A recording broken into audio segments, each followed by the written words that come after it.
Yeah, what's going on, everybody? Who be 186 back again with the Overrated Podcast, episode 86. Like I said, I'm one of your co-hosts, Who be 186, and my partner in crime, Traditionalist 101. What's going on, man? Yeah. What's going on, everyone? Traditionalist 101 here. You know how it is. We got to hold on to tradition, ladies and gentlemen, if you want society to run properly. um, so, how's everything been going with you? Like for me, it's been okay. It's just kind of stressful with school and all the coding stuff. So, but other than that, I mean, it's been okay for me. How's your weekend? It was straight. Like I said, I watched UFC 287.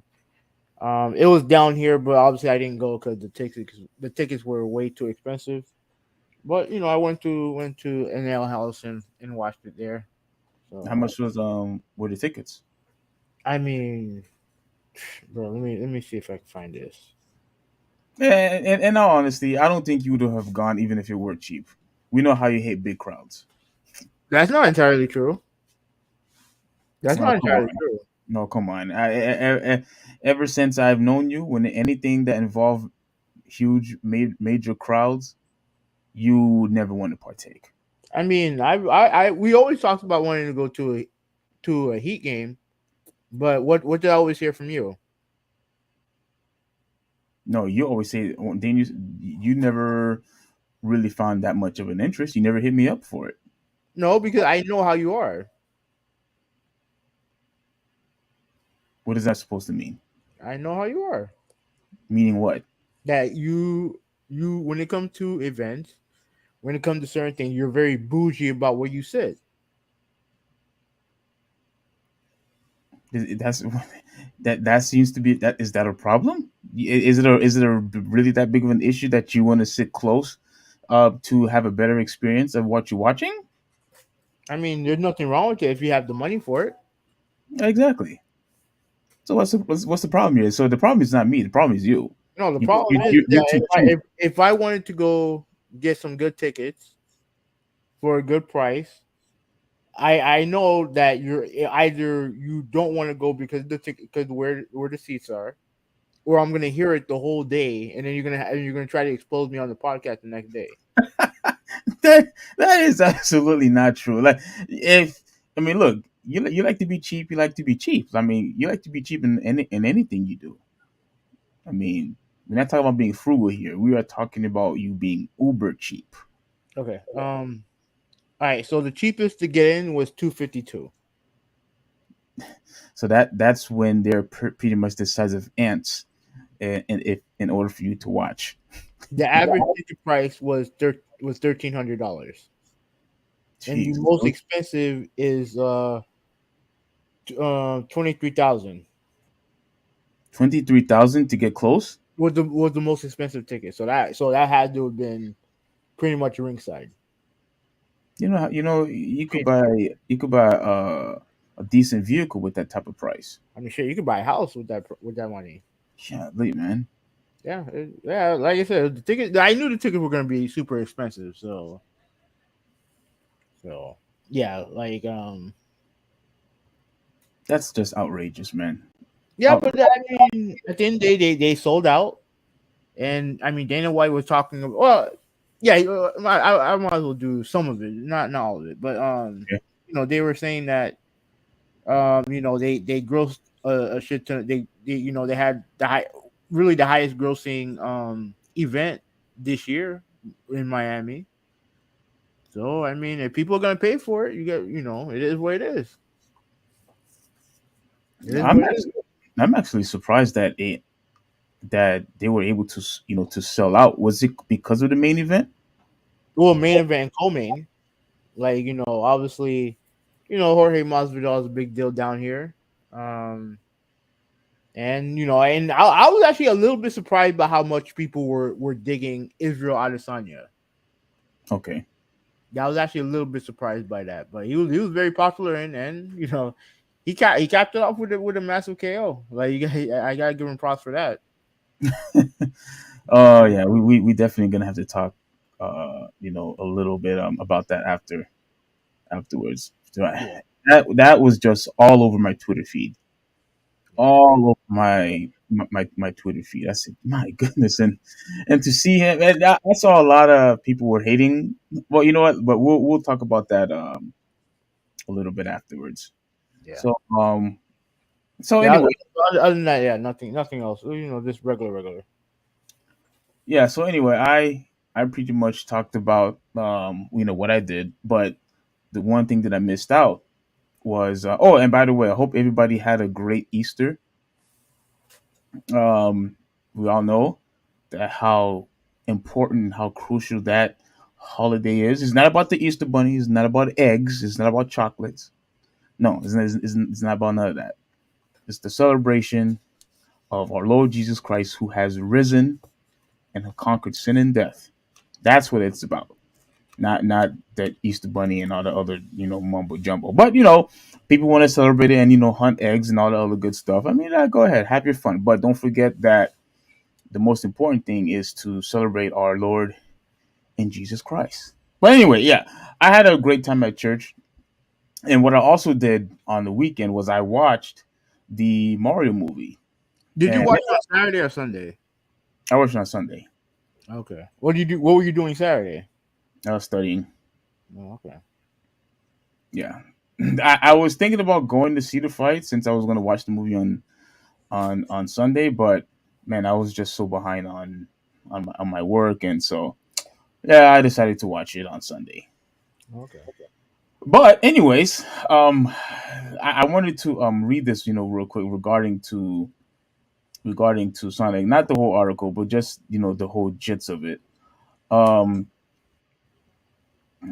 yeah, pretty much right here. So Super Mario Bros. Breaks movie theater sales records, and it Okay. actually beats Sonic. Let me ask you a question. Let me ask you a question about that. 'Cause I seen this out there, Hmm. and they were saying that this was the highest grossing animated movie ever. That's what Well, I saw. as far as a video game adaptation, yes. Okay, so it was for a video game adaptation. Hmm. Oh, okay. That makes more sense because I was like, there's no way more people saw this than Frozen. I think they did. No, cause what is the highest gross? All right, I'll look it up. You can continue. Let me look up highest grossing. Well, I think it should be here. Let me see. Um, all right. So once again, this is the sales right here. So Mario the movie just wrapped up its first box office weekend and made a ton of money in the process. Its 5-day opening run brought in 204.6 million in the US and 377 globally, beating Sonic the Hedgehog. Now, before I continue, I have to say this. Hmm. I love Sonic the Hedgehog. I thought that movie was phenomenal. And something told me that Mario was going to surpass that movie as far as box office is concerned. I just didn't think they would have surpassed Sonic the Hedgehog this quickly. I'm not. Because go ahead. I'm not surprised.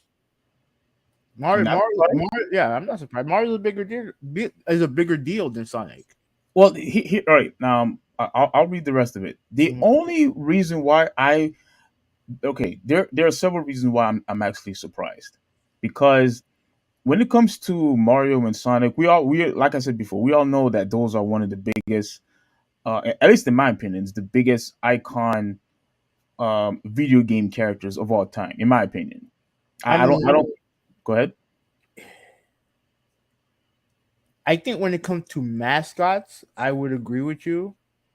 Hmm. But do you think Sonic is on the same level as Mario as far as like overall popularity? Yeah. I don't think so. I don't think so. Because when it, I don't know. I could have It's, sworn you and Seafrin sort of agreed with me when we talked about it last Thursday. No. I have to go back and watch. But to me, I think when it comes to gaming, when it comes to like franchises, I don't think Sonic is in the top 10 as far as popularity. Hmm. As far as mascots, yeah, that's different because like a mascot is something that represents a brand. When you think about Nintendo, you think about Mario. When you think about Sega, you think about Sonic. Of course. But the problem is when you think about the brands, Nintendo's up here, Sega's down here, way down here. Cause you think about it like this: Nintendo, they have arguably the top console out right now, which is the Switch, right? Hmm. And they've had years of creating consoles and handhelds and all the other stuff. Sega, pretty much all Sega is now is Sonic. That's all it is now. There's no identity. Sega's identity is pretty much nothing past Sonic. No Um. consoles, no handhelds.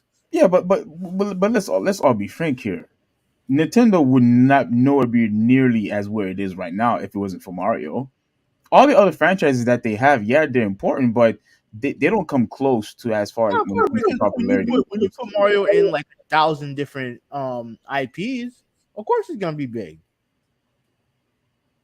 Of course it's gonna be big. But when I'm talking when I'm talking about Sega, when I'm talking about the brand Sega, and you think about gaming, I don't think they're not. They're I think PlayStation's ahead of them. I think obviously Microsoft's ahead of them.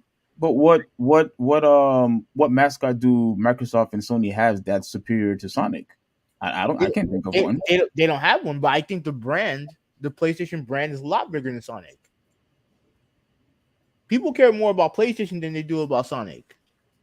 Hmm. And I think the same thing goes for Microsoft and the Xbox brand. Well, I mean, I'm sure there's a lot of people that will prefer PlayStation over Mario. I know for a fact you prefer PlayStation over Mario.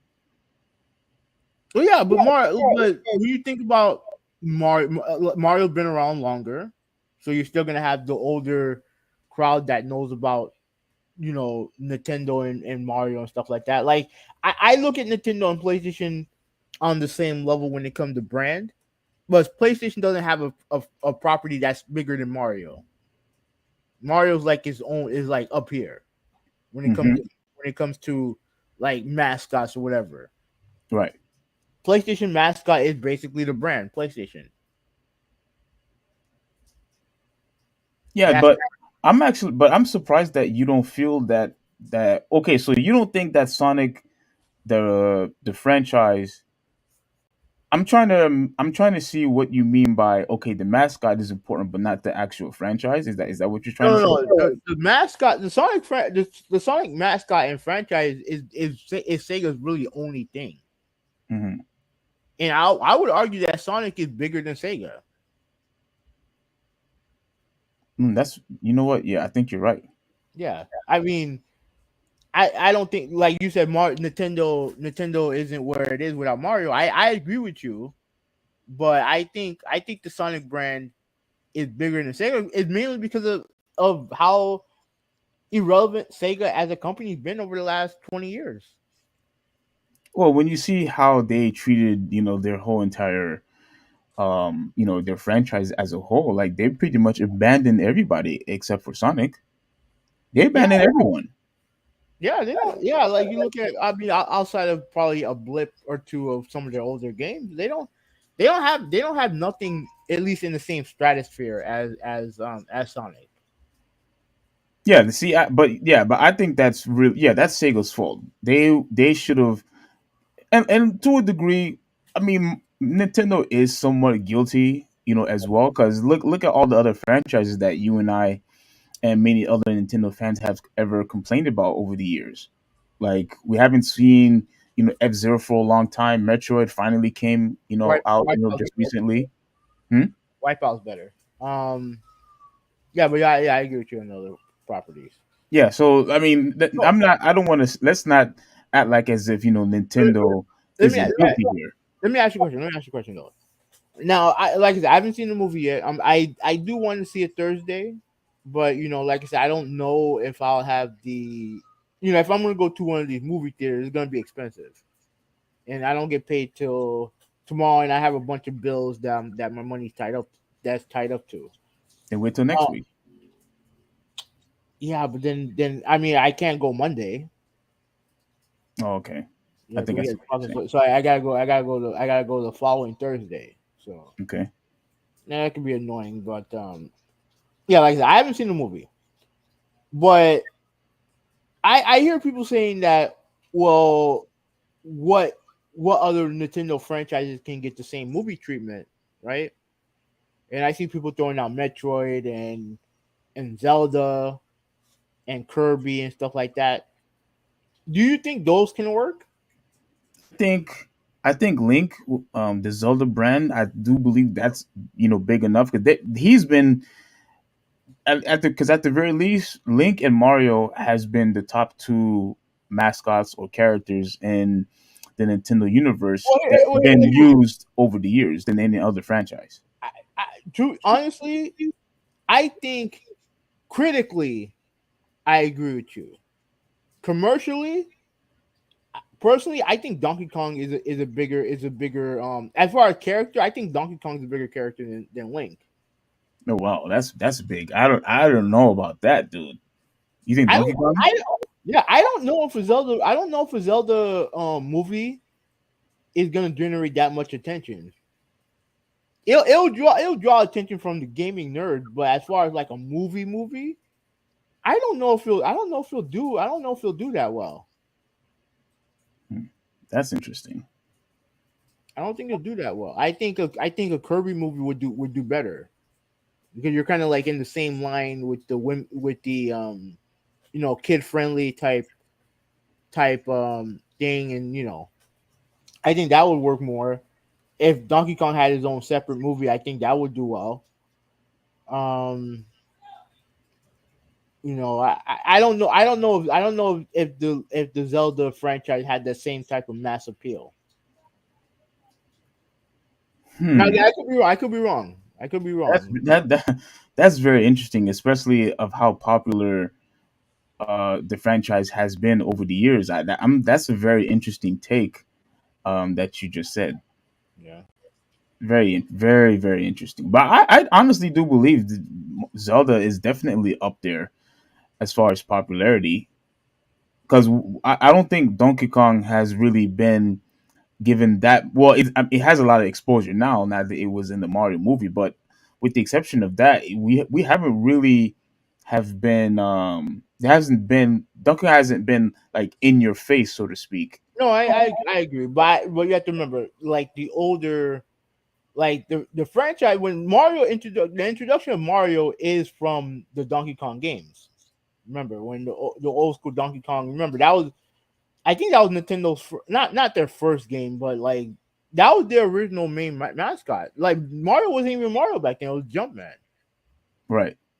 You know what I mean? So I think that has like I understand what you're trying to I understand what you're saying because the other games have been more high profile than Donkey Kong than the Donkey Kong games. I agree with you there, but I just think as a character, I think Donkey Kong and partly because of the movie release, but I still think that Donkey Kong as a movie would do better than a Zelda movie Hmm. because the franchise named after the princess, like it's not named after the main character. Yeah, that's true. You know That what I is mean? true. Like yeah, we'll see. But anyway, continue on what you're doing. Yeah. So it be, oh yeah, and here was my last thing that I wanted to say Mhm. regarding, with this piece of statement right here. The reason why it took me by surprise is, although Mario is a much bigger brand, Nintendo's a much bigger brand. Look at all the different avenues that Sonic has been in. We have Sonic cartoons. We haven't seen a Mario cartoon in such a long time, with the exception of the early '90s or late '80s Mario cartoon. I don't know if you remember it. Mhm. We had Mario comics, and which is still relevant till this day. I have it. I'm still trying to read them all. We have Sonic comics. We have Sonic movie now, and we also have Sonic video games, and Sonic merchandise. Like, Sonic has prevalently been all over the place as far as the franchise or the character exclusively. But So I go ahead. you still think that it's still more relevant than Mario? Because I don't think so. Well, I'm just saying that it's just been out in the open a Yeah, whole lot more than Mario, because Mario really has just been only in the games. yeah, Sonic, there's games, but there's comics, there's cartoons, all this other stuff but that he's everything been I involved said, in. but everything I said prior, I think plays a major part. Like you said, if you buy a Nintendo console, then you're playing a Mario game on it more often than not. Yeah, And like you said, Mario is the mascot of Nintendo, which is arguably the top gaming brand right now. And you look at and the stuff that you mentioned about Sonic, right? Like you said the comic books. We like you said that's a niche market, right? The cartoon show like that's a niche market. the cartoon. Yeah, No, I think I would disagree with that. I mean that's fine, but like I think that part is a niche market. And but to me, if when you have a family friendly brand and gaming is so big, and you look at how big the Switch was, and you look at how big the Wii was, and you look at how big the original Nintendo, Super Nintendo, and iconic the N64 is, like, and all the big difference and all that is Mario. And his games have been the highest selling, some of the highest selling. Yeah. So like I just think that the like and again it doesn't surprise me that the Sonic movie did well, because Sonic is, like I said, Sonic is a bigger brand than is a bigger brand than Sega in general. I think Sonic is outgrown Sega, but I just think that Mario is just on a different level. Okay, so you're pretty much saying, like, there's no competition, is what you're saying between the two. Yeah, I don't think there is. Hmm. Okay. Okay. Well, I'll get back to that. Mm-hmm. Which previously held the record for the highest grossing video game movie debut. Now, see, now look, this is the reason why I said, I don't have to get you wrong, but this is the reason, one of the reasons why I said that I'm surprised that it beat it so quickly, because Sonic was the highest, of all time, especially when it comes to the debut. Mm-hmm. And when you and I had talked about this, I pretty much was saying to you that this is by far is proof of how much relevancy Sonic the Hedgehog brand is. Yeah, To which I don't where, argue. hmm? Which I don't argue. Yeah, so it still took me, by surprise, because I knew overall eventually that it was going to pass it. I just didn't think they would have surpassed them, because I don't think the movie has been out for 2 weeks yet. No. Yeah. So it really took me by surprise. Well, let's continue on. The Illumination adaptation of Super Mario Bros. Posted some other impressive stats over the weekend as well, though not the cleanest of comparisons since the movie opened on Wednesday ahead of the Easter holiday weekend. Theaters around me were full of kids off spring break. The Mario movie 204 million opening was the highest ever for a 5-day release, beating out Transformers Revenge of the Fallen, for example. It was also the biggest release ever for an animated movie globally, beating the previous record held by Frozen 2. Okay. Okay. So so even it beat Frozen. I didn't even know that Frozen was that popular But yeah, until you had mentioned it. yeah, that thing's popular. Yeah, so there was one more. Okay, I think this is the one I wanted to read. So, Variety reports was an especially big release for Illumination, its highest ever, beating out 2015 Minions, and also beat out recent Universal Studios release Jurassic Park World Domination and Fast and the Furious 9. The Mario movie's weekend box office was still well short of Avengers Endgame, which I'm not surprised there, Mhm. which currently holds the record at 357 115 million domestically. But long story short, it's going to pose hundreds of millions in profit and for everyone, including Nintendo. That's not necessarily surprising for a family-friendly blockbuster featuring the most popular video game mascot ever, though it's still impressive given the array of negative reviews the movie released to. It's still just 56% on Rotten Tomatoes, which is I'm really glad that you and I, Seafring, talked about it, Mhm. because when I saw the movie, everybody gave a huge round of applause after the movie was over. Like, everybody just left the movie theater, they left the auditorium happy. I hear people, talking about it. People waited, for the credit scenes, after the credit scenes, to see if there was going to have anything special after the credits. And it was packed.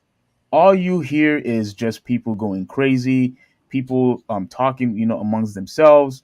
All the emotion came out. Like, it was an amazing experience that I had, watching that movie. So let me see if there's anything else. I think that's about it. Plenty of groundwork has already been laid for sequels, which seems like a lock. Time will tell if the movie finance success will make Nintendo even more comfortable embracing films, TV adaptation. This is what I'm also hoping for. I do hope they do have a TV adaptation when it comes to Mario. Mhm. I do. 'Cause frankly, I think what's been going on with Sonic has been a huge success. And for as popular as Mario is, and especially if you're right about that, is not even close between Mario and Sonic, absolutely they should have a TV adaptation for it, for its properties. The Legend of Zelda was at one time set for a Netflix spinoff until plans were later canceled. All right, so cool. Um, okay, so my overall feeling when I was watching the movie, I said to myself, "Wow, I'm going to watch this movie again." Now, I'm not going to spoil anything for those of you who um who haven't seen the movie yet. I'm not going to spoil it, but my goodness, you will have a time of your life. All the Easter eggs that was in there, all the crazy references, the score, the music was just phenomenal. And just hearing everyone just screaming and celebrating, dude, there was, I'm not going to say it, but there was one scene where he had something, and everybody was just screaming like, "No, my gosh, no, no, no, don't do it!" But that's what I'm gonna say. Mhm. When you see it, well, I don't know if you will know exactly what's going on, because there are a lot of the Mario games that you probably haven't played. Mhm. especially the DS version. So I don't know if you will be able to catch on of what happened, but if you at the very least know the gist of it, I think you should be fine. Like you should be able to anticipate what's probably going to happen. I don't want to say no more because I'm afraid I'm gonna spoil it. But my gosh, I had the time of my life. And look, the story as far as the story goes, it didn't they didn't really go into huge depth of the story. Um, the purpose of this movie was just to make sure that you had a good time. That's it seems like that was really the most important thing, that they just wanted you to enjoy and be entertained from beginning to end. And Mario's personal life was actually really good. Like I actually felt bad a little bit when I noticed that they kind of went away from that and they started to really catch on to the Mario Kingdom and with Bowser and everything. Like I honestly felt, man, it was so good that I actually wanted to know more about Mario's personal life and what he was doing in his personal time with Luigi than opposed to what was going on in the Mushroom Kingdom. But I'm not going to like spoil anything. I just really, really appreciate the fact that they made sure that you had a good time, and they also made sure that uh, I don't want to say that I like the fact that they alienated the people who never played a Mario video game. It really looked like they was truly, truly focusing on Mario fans and Mario fans only, and I don't necessarily think that's a bad thing. It's the Mario fans that continue to keep your brand relevant. So I think they should be the ones that you have to focus on. At least in my opinion, you please the people who continue to give you longevity, that continue to make your brand relevant and important. In I mean, my what would be the point of making a Mario movie if you're not trying to appease Mario fans? I mean, that's who's gonna watch it. right, You know what I mean? So, yeah. I, yeah. So let me see if there was anything else. Real quick.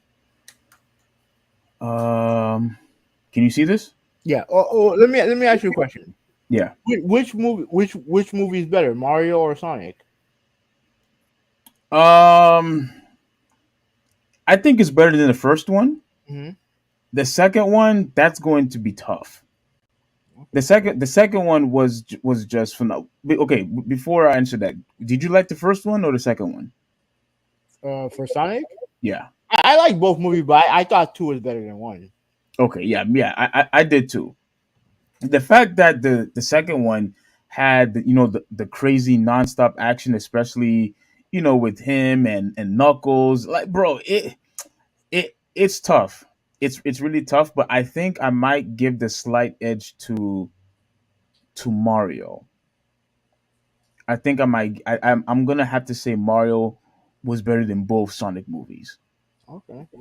Was better than both Sonic movies. Now I might change my mind later on because I'm gonna have to watch Sonic 2 again. I have to watch that movie for the second or maybe the third time to give my final verdict. But for Hmm. right now, yeah, I'm gonna have to say um, Super Mario Bros. Is probably slightly better than Sonic. And I actually appreciate the fact that there's a lot of articles that was pretty much talking about these two characters, the Mario brand and the Sonic brand. Like for some reason that They're, they they're, actually, they're, they're always linked. They'll always be linked together. and I actually appreciate that even more too. I don't know if you do because I know you don't care about Sonic at all. But yeah, they're always linking those two together because the rivalries between those two has been phenomenal in my opinion, especially in the early stages. Now, I had this now real quick. I had this huge debate with Seafring in his live stream, Hmm. and I basically told him the one time where I thought that the Sonic brand had surpassed the Mario brand is when Sonic came out with Sega came out with the Sonic Adventures and the Sonic Adventure 2. Are Especially you with Son- are you high? let me finish. Especially with the Sonic Adventure 2. When Sonic Adventure 2 came out and then when they implemented the two-player mode And then how a lot of people, a lot of Mario fans, including myself, were disappointed in the Mario Sunshine video game. We haven't had a Mario Sunshine ever since the first one. We never had one again. Hmm. People did not like the Mario Sunshine video game. Now I told Seafring, as far as quality, I would have to give it to um to Mario Sunshine. But as far as the gameplay and the story and everything else, I have to give it to Sonic Adventure 2. So because of the disappointment of fans of how they didn't really like the direction Nintendo was going as far as taking the Mario brand when it comes to Mario Sunshine, that is when I thought that Sonic had surpassed Mario. As far At as what? at that point, As far at as that what? point, As far as what? Like, what's the metric you're using? what do you mean? What metric are you using? Oh, like no, as far as Popularity? huh? Popularity? Well, yeah, I think overall, just overall, Overall, what? Like, you need a metric overall, because the competition between Mario and Sonic overall. oh, come on, dude, dude, like, bro, like, there was never a time that Sonic was ahead of Mario. I Never. think at that point when, because remember that was the first time they made a real good 3D Mario game. Hello, Mario 64, sir? Huh? Hello, Mario 64? Okay, Havana, you're not listening. You're not listening. When they first introduced a legit 3D Sonic game, it was completely revolutionary. No, it wasn't. Yes, it was. No, it wasn't. Yes, it was. Just because you don't like it, that doesn't mean you have to agree. Just because you don't like it, your hatred for Sonic No, no, is no, no, no, no. I is didn't. I not didn't hate. where. I didn't hate Sonic Adventure. I didn't Yeah, hate you Sonic. did. No, I didn't. No, I didn't. I played it. I didn't hate it. But Mario Sunshine is a far better game than Sonic Adventure. As far Both as of them. quality, yes. Yeah, both of them. They're better. Both of them, like it's better than both of them. But as what like okay. Well, you said that you thought it surpassed it, right? At that What point, yes. what Only metric? at that precise point. Okay, but what metric? I didn't know what metric you're using because you have to remember they still had the handheld games. Mario still had the handheld game, which were uber popular. Okay. Here's what I'm gonna do. I'm gonna look up the sales of Mario Sunshine and then Sonic Adventure 1 and 2. I'm gonna look up the sales. Okay. Now, while you do that, I'm going to read this one last bit right here. No, no, no. This wasn't it. Let me show you the list. Where is it? Is it this one? No, not this one. Where is it? Oh man, I think I lost the list. Crap. Okay, here we are. Here we are. Here we are. Here we are. Okay, so let's look at all of these games. Let's just go. Like, there's over like what 50, but let's just go to the top 10, right? Mm-hmm.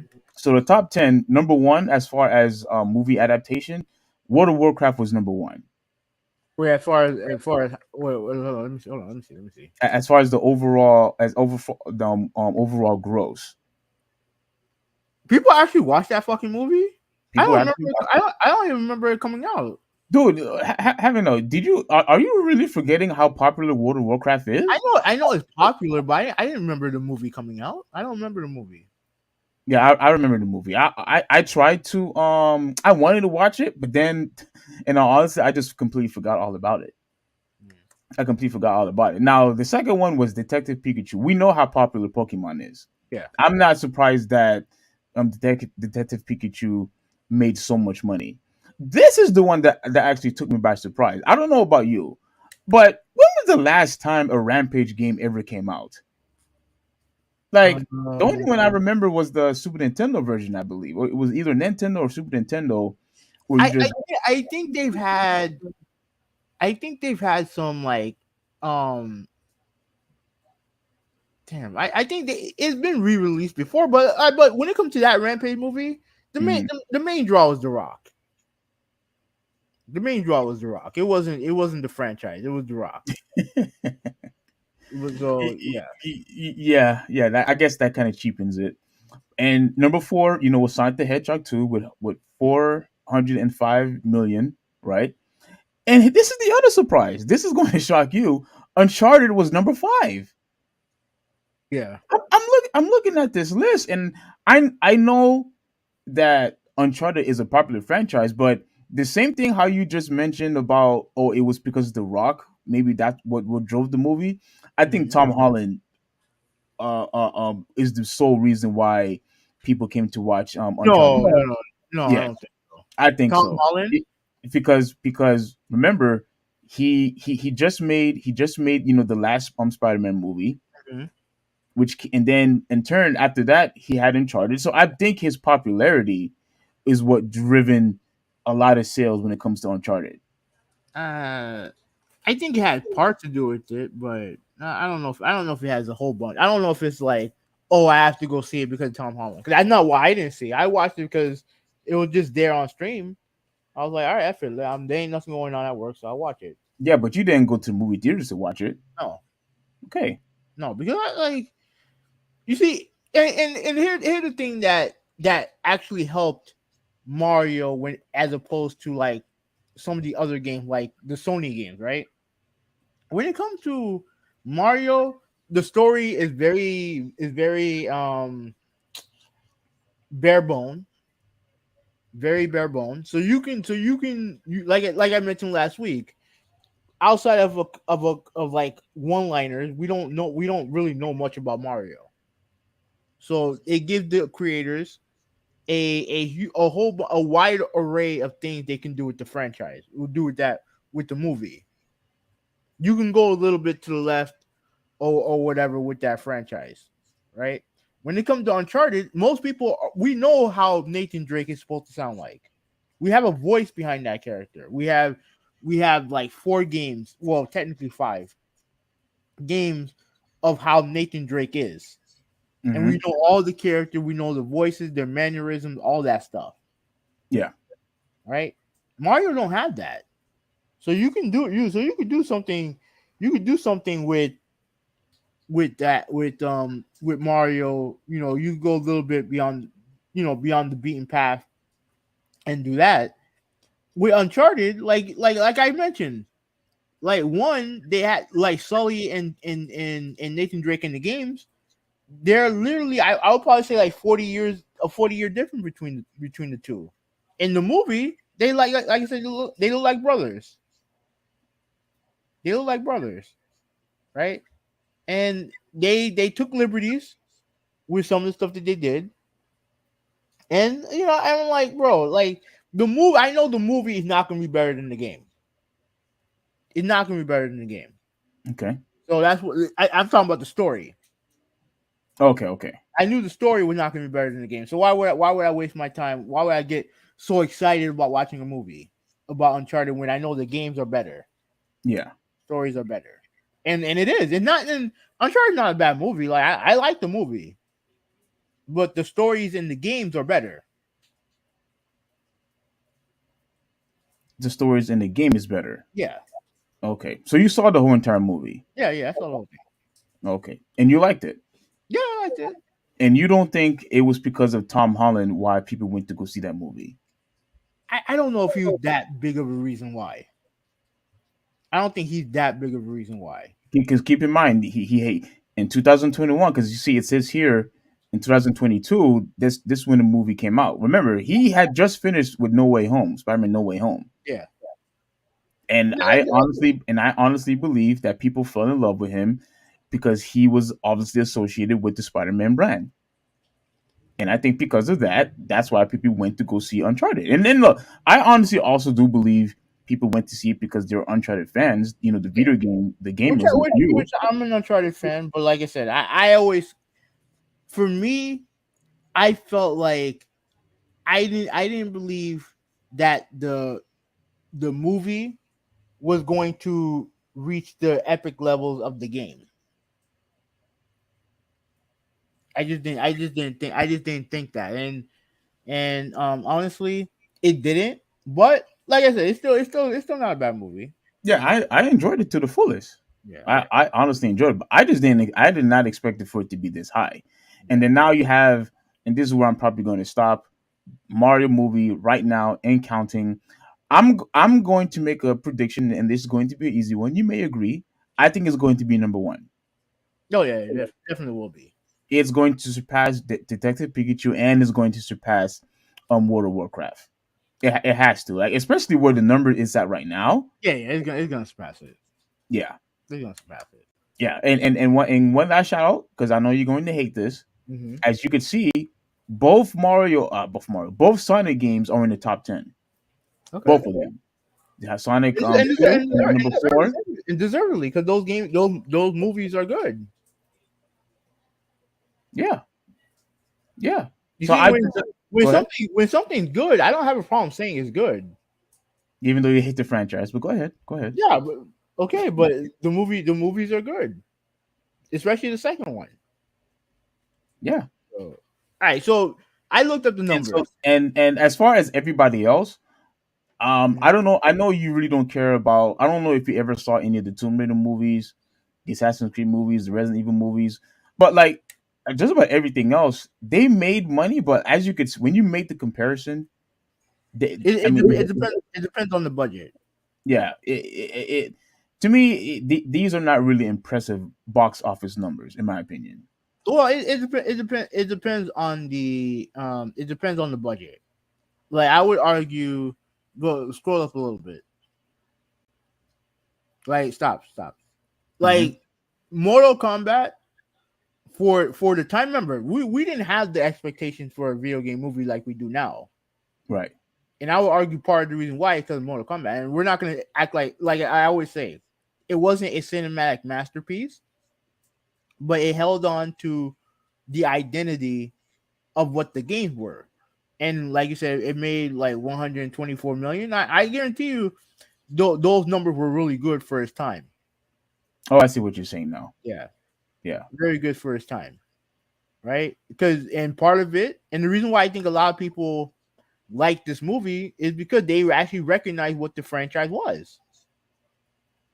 Because they did a very good job of making it as close to what the games were as possible Yeah. with the casting and everything like that. Also, so now you see how much how important it is to make sure that your movies is actually, at least the best that you could do is nearly the same as the games, right? So Yeah, like as always, yeah, no, because but you always disagree with me when you made no, no, changes. no, no, no, no, no, no, no, no, Yes, no, yes. no, because Uncharted they made a ton of changes, but the movie still ended up being good, and I still enjoyed it. Hmm. But the thing is that when you look at Mortal Kombat, I have the only reference I have is the Street Fighter movie, and they completely fucked it up. They completely fucked it up. The characters weren't the same. They completely fucked it. It was as if they didn't play the fucking game in the first place. Talking about this dog Yeah. water. I mean, look, I can still watch it and enjoy it for what it Really? is. Yeah. I can't. But this an example of a director and a company in Capcom, and I'm blaming Capcom too for this, who let him do this and did not do any type of real checking of anything. And I also say that them casting John Claude Van Damme in the role was a huge mistake. Because this is the only reason why he's there, the only reason why they made the movie was so to put him in. Like Mortal Kombat, they didn't have the biggest star they had in Mortal Kombat was the guy who played Raiden. Oh, that's true. That's true. Yes. Yeah, he was the biggest star, but you see, he wasn't the main character. He was one of the main characters, but he wasn't the main character. Yeah. You know what I'm saying? But when you cast Van Damme, then it has to be a Guile movie, or you do with the bullshit that they did here. They completely compromised the franchise when they hired him. And that is what I've been saying, even when I was in the time where I was the time when I saw Jabonis, and Mm-hmm. then when he called you, I told him and I told the guy at the counter that when you make certain changes, to appease a particular group or to appease whatever, you run the risk of compromising the whole entire product, like what they did with Street Fighter. It compromised everything. Like that thing went completely left field once they decided to have John Claude Van Damme as. And look, do I think he was a major star back in the day? Of course he was, Well, but here's the problem. Like, he's a Belgian playing an American, and the look the look. There's not a problem with the look. Like, like compared to other guys, he looked the part for Guile. The problem is that when you hire a guy of his star power, and look, and there was nobody in the movie that were close to him in star power. No one else. So when you have that, yeah, well, like they're going to f up the movie, and then what it did more was that it completely changed the roles and characters of the movie. That's yes, what they did, and and to be honest with you, they effed it up. I mean, I can still watch it, but like they I effed it up, and that's why the Mortal Kombat movie is better. Like I said, I like look. I understand what you're saying when it comes to don't change, keep it as the source material. I get what you're saying, but you but still slightly disagree because no, because at the end of the day, the only thing that really matters is if the movie is good. That's really the only thing that matters. hmm, If the movie is good, like I said, Uncharted is a good movie. It is a good movie. Like even though they made tons of changes to the movie, yeah. as opposed to the game, but it's still a good movie. So at the end of the day, as long as the movie's good, then I can't really complain too heavily on it. Okay. So Well, I just wanted to, just try to prove a point because I'm very happy of what Nintendo and Illumination did with the movie. The Super Mario movie, was definitely a big hit, and I am most certainly going to watch it again, and I will most certainly buy buy it on Blu-ray or 4K or whatever because I need to have a physical copy once they release the DVD movie for it. Once they release the DVD, I'm going to buy it day one. I already have my Sonic movies, and now I'm going to make sure that I have the Super Mario Bros. Movie. So I'm telling you, those of you who are watching, those of you who are going to be watching later, make sure you see this movie. You will be highly, highly entertained. Phenomenal movie. All right, now what were you going to show? okay, no, I'll just tell you. So the Sonic Oh, Adventure oh, you don't One. want to show me? No, it's just too much. It's too much going back and forth. But I have the numbers in my head. Okay. Sonic Adventure One sold sold 4.5 million. Now that's Right. now that's good numbers, especially not a lot of people bought the Dreamcast movie. Mm-hmm. That's great numbers. Yeah. Okay. Sonic Adventure 2 sold 3.3 million. Okay. Mario sold 6.25 million. The Sunshine. Yeah. Well, when you look at that's a huge drop because usually Mario video games aren't they usually like in the 10, 15, 20 millions? Not okay, I'm looking at honestly it depends on the I guess it depends on the console, how much the console sold. But when you look at the high selling I'll show this. Okay. That- yeah, I'll show this. When it comes to GameCube sales, when it comes to game sales, is the fourth highest one. Where we at? Uh, yeah, let me Yeah, see. it's the fourth. No, third highest one. Third highest one. Let me put this on my full screen from my end. All right. Remove that Yeah, that bar at the bottom. Okay. these All are right. Go ahead now. these are the top four selling. Let me highlight it. These are the top four selling games on the GameCube. Top Mm-hmm. four selling. Mm-hmm. Melee number one, Double Dash is number two, Sunshine is number three. Mm-hmm. You know what I'm saying? And then you have Link, Wind Waker number four. 6.28. Yeah, um, but but how much was it? How much criticism that it received once people bought the game though? Like from my knowledge, a lot of people was disappointed in the game. I mean, let's look at the Metacritic score. Let's look at the Metacritic score. Mario Sunshine. I mean, you could probably talk about fans all you want, but when it comes to Metascore, like I guarantee you got a high Metascore. Oh, I'm sure. Yeah, yeah, that definitely sure. But I don't think it was really highly perceived. Didn't get as much acclaim, from the fans. Because I guarantee a lot of fans don't miss Mario Sunshine at least for a little bit. I I mean, don't. I don't. all right, so it has a 92. It has a 92 on Metacritic, right? Yeah, I don't miss it at all. Go ahead. Like, yeah, it has a 92 on Metacritic, and no, I agree with you that it was a very divisive game as far as like what Mario fans are used to. I totally get that. I totally get that. But when you look at like ultimately, I do think that one is sold more than the Sonic Adventure games, Hmm. and like it's to me it's a better game. To me, it's a better game. So if you want to say that, oh well, Sonic surpassed it in your eyes, then yeah, then I can't argue that. That's your opinion. But as far as like critically, commercially, it didn't. It was still top dog. And you mentioned sales. Let me see how much does Dreamcast sell,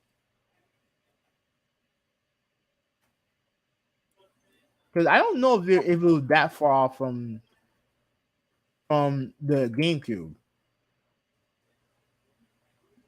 Yeah, it sold like 30 million units. Yeah, but didn't the GameCube sell around that range? Yeah, I think so. Yeah, I think so. It became the most successful. Oh, yeah, I can't see it. Oh, my bad, my bad. Yeah, it became the most successful Sega console ever at 30.75 million units sold. Its successor to Saturn release. Yeah, you know something? It kind of surprises me that. Well, you know what? No, now that I'm thinking about, I'm trying to remember the documentary that I saw. Hmm.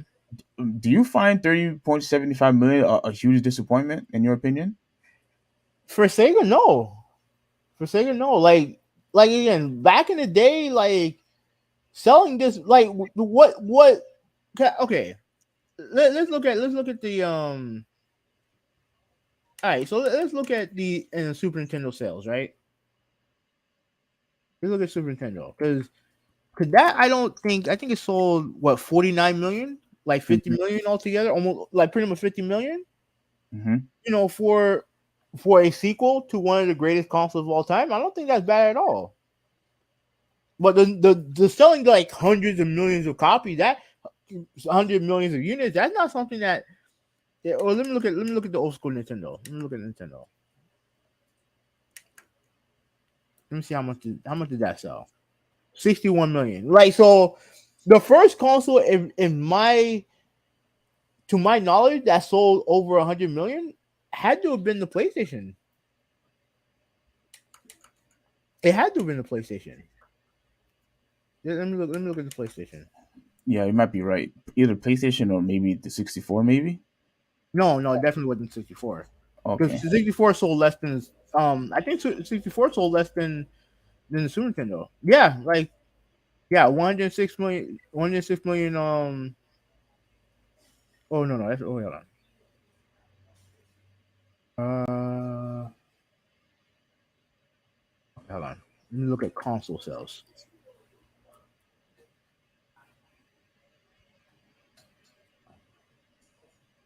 Okay, this should be good. Let's see. Okay. Let me just go to best selling consoles, game consoles. Let's just go there. Okay. Because I think Sony had the first $100 million selling console. Yeah, the first the first one was PlayStation 102 million. 102 million. Yeah, Okay. That's yeah, impressive. that was the first one. Like we up until that point, we didn't see that. So when you think about it, before the PlayStation, 30 million would be actually pretty good. would be pretty good. But the problem with Sega, obviously we all know what the problem was with Sega. It wasn't the Dreamcast wasn't the problem. The problem was everything that Sega did before the Dreamcast. That was the problem. The add-on that they added to the Genesis, the failure that was the Sega Saturn in America, and all the problem that they were having internally. That's all that stuff effed up all that stuff effed up the Dreamcast. It wasn't the Dreamcast itself. Yeah. So yeah, 30 million. I don't think 30 million is a bad number when you think about it from Sega's perspective. The problem to me was just everything else. Wow. Yeah, it was just everything else. So so yeah. So I think they sold around. I think they sold around the same. Well, actually, let me look. Let me look. Let me look. Let me look. All right. So GameCube was at 21 million, and the Dreamcast. Well, I think it said it approached 30 million, but on here it says only 9 million. That's So it. yeah. But wow. Okay. So Hmm. yeah. So like to me, yeah, like you said, we're going back to the whole Sonic and Mario thing. Like if you thought it was better, then yeah, then that's fine. Like I can't argue an opinion with you. But as far as like ever like Sonic was ever bigger than Mario, I don't think it's ever been bigger than Mario. Even okay, so if not with Sonic Adventures and Sunshine, what about with the Super Nintendo and the Genesis? You didn't think they were neck and neck at the time? Oh, I mean they were neck and neck, but like yeah, I would say I would probably say that they were closer than when the GameCube and Dreamcast was out. I Okay. think I think during that time they were closer. Okay. Okay. So that Because was remember, cause remember, like the Mario games that they released on the Super Nintendo were all remakes. The vast majority of them were remakes, with the exception of Mario. I think Mario World was the new game. yeah, Super Mario World. Yeah. Yeah, Mario World was the new game. And truth be told, I think the Sonic games are better than Mario World. I think Mario World is grossly overrated. I cannot believe you think that game is overrated. I I, don't know where you get that from, man. I'm not saying it's bad. It's not a bad game. I think it's overrated. I like the Sonic games more, but like yeah, but that was really the main Nintendo, like that was the main Mario game that came out.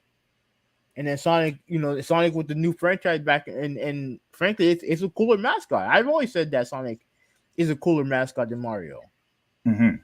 by a lot, by the look of it, and the sense of speed was always gonna gravitate, was always gonna appeal to kids. Yeah. Yeah, so if you talked about back then, around the Super Nintendo Genesis era, then I think you can make an argument. I still think Mario is more popular, but at least you have an argument. Oh, okay, so you think Super Mario was still more popular even Yeah, when they were like really close? yeah, Okay. because mainly because it's been out longer. Yeah. Okay. It was out longer, but I think you can make an argument. You can make a better argument during that time than when it came to the Dreamcast and GameCube. But anyway, let's read some comments. All right, so Conspiracy Agent was the first guy to comment. What's going on, bro? What's up, man? He said Mario's bigger than Sonic by far. There's even a Mario restaurant in the. I think Super Mario. I'm assuming that's in the Super Mario Land, the Super Nintendo park. That's pretty that's pretty cool. I didn't know they had a Mario restaurant. I didn't know anything about that. I'm sure they did. I'm sure they did. Okay. Malta's in the chat. What's going on, bro? Like you said, I haven't gotten a chance to see it yet. Well, yeah, I'm telling you, Malta, just watch it. I'm telling you, you Yeah. will enjoy it. I promise. All right. So Joshua's in the chat. Like he's predicting Bucks or Celtics to win the finals. We'll get there, bro. Oh, Get there, what's bro. going on, nephew? Oh, we're gonna talk about that. I have several things to say when it comes to the playoffs and other news. And Chris said that he loved the movie. What's up, Chris? What's going on, brother? Yeah, Chris, I certainly loved the movie. I was pleased and highly entertained from beginning to end. From beginning to end, I was highly entertained with that movie, and I encourage everybody to go watch. I'm telling you, go watch. Okay. All right, so All I right. So think you're up. moving on to 287. I'm not going to talk too much on it because we did talk a little bit about it earlier, but they did have a show down here on Saturday. Like I said, I went to the L House, watched it. And pretty much, the main two, the top two cards, the top two fights, Masvidal versus Gilbert Burns. Burns won. You have a picture real quick, just so you could show everyone, and me too. Me too. Now, as you looking for the photo, how do you feel about the card overall? I don't know, Yeah. it was fine. Like I really only watch UFC stuff for either one or two Oh, fights. okay. Okay. You don't care about prelims either, right? No, no, I don't care about prelims. Okay. No, I don't care about prelim. But I mean, if there's a good fight on a prelim, that I'll go back and watch it. But Hmm. I really only care about the main event. So Okay. at least one or two fights in the main event. So like I said, the first fight that I cared about was Masvidal versus Burns. I'm waiting for this to load up. Yeah. Yeah, and What's up? Burns won the fight. Pretty much, and he pretty much retired Jorge Masvidal. So Masvidal retired after the fight. Um, Did he beat him up that badly? I wouldn't say he beat him up that badly, but like you could just tell that Burns was just better. Like he just controlled the fight, pretty much from the beginning. And Jorge had some moments, but like Burns was just better. Wow. Burns was just better, and he retired after the fight. He gave your boy a shout out. Um, He gave who a shout out?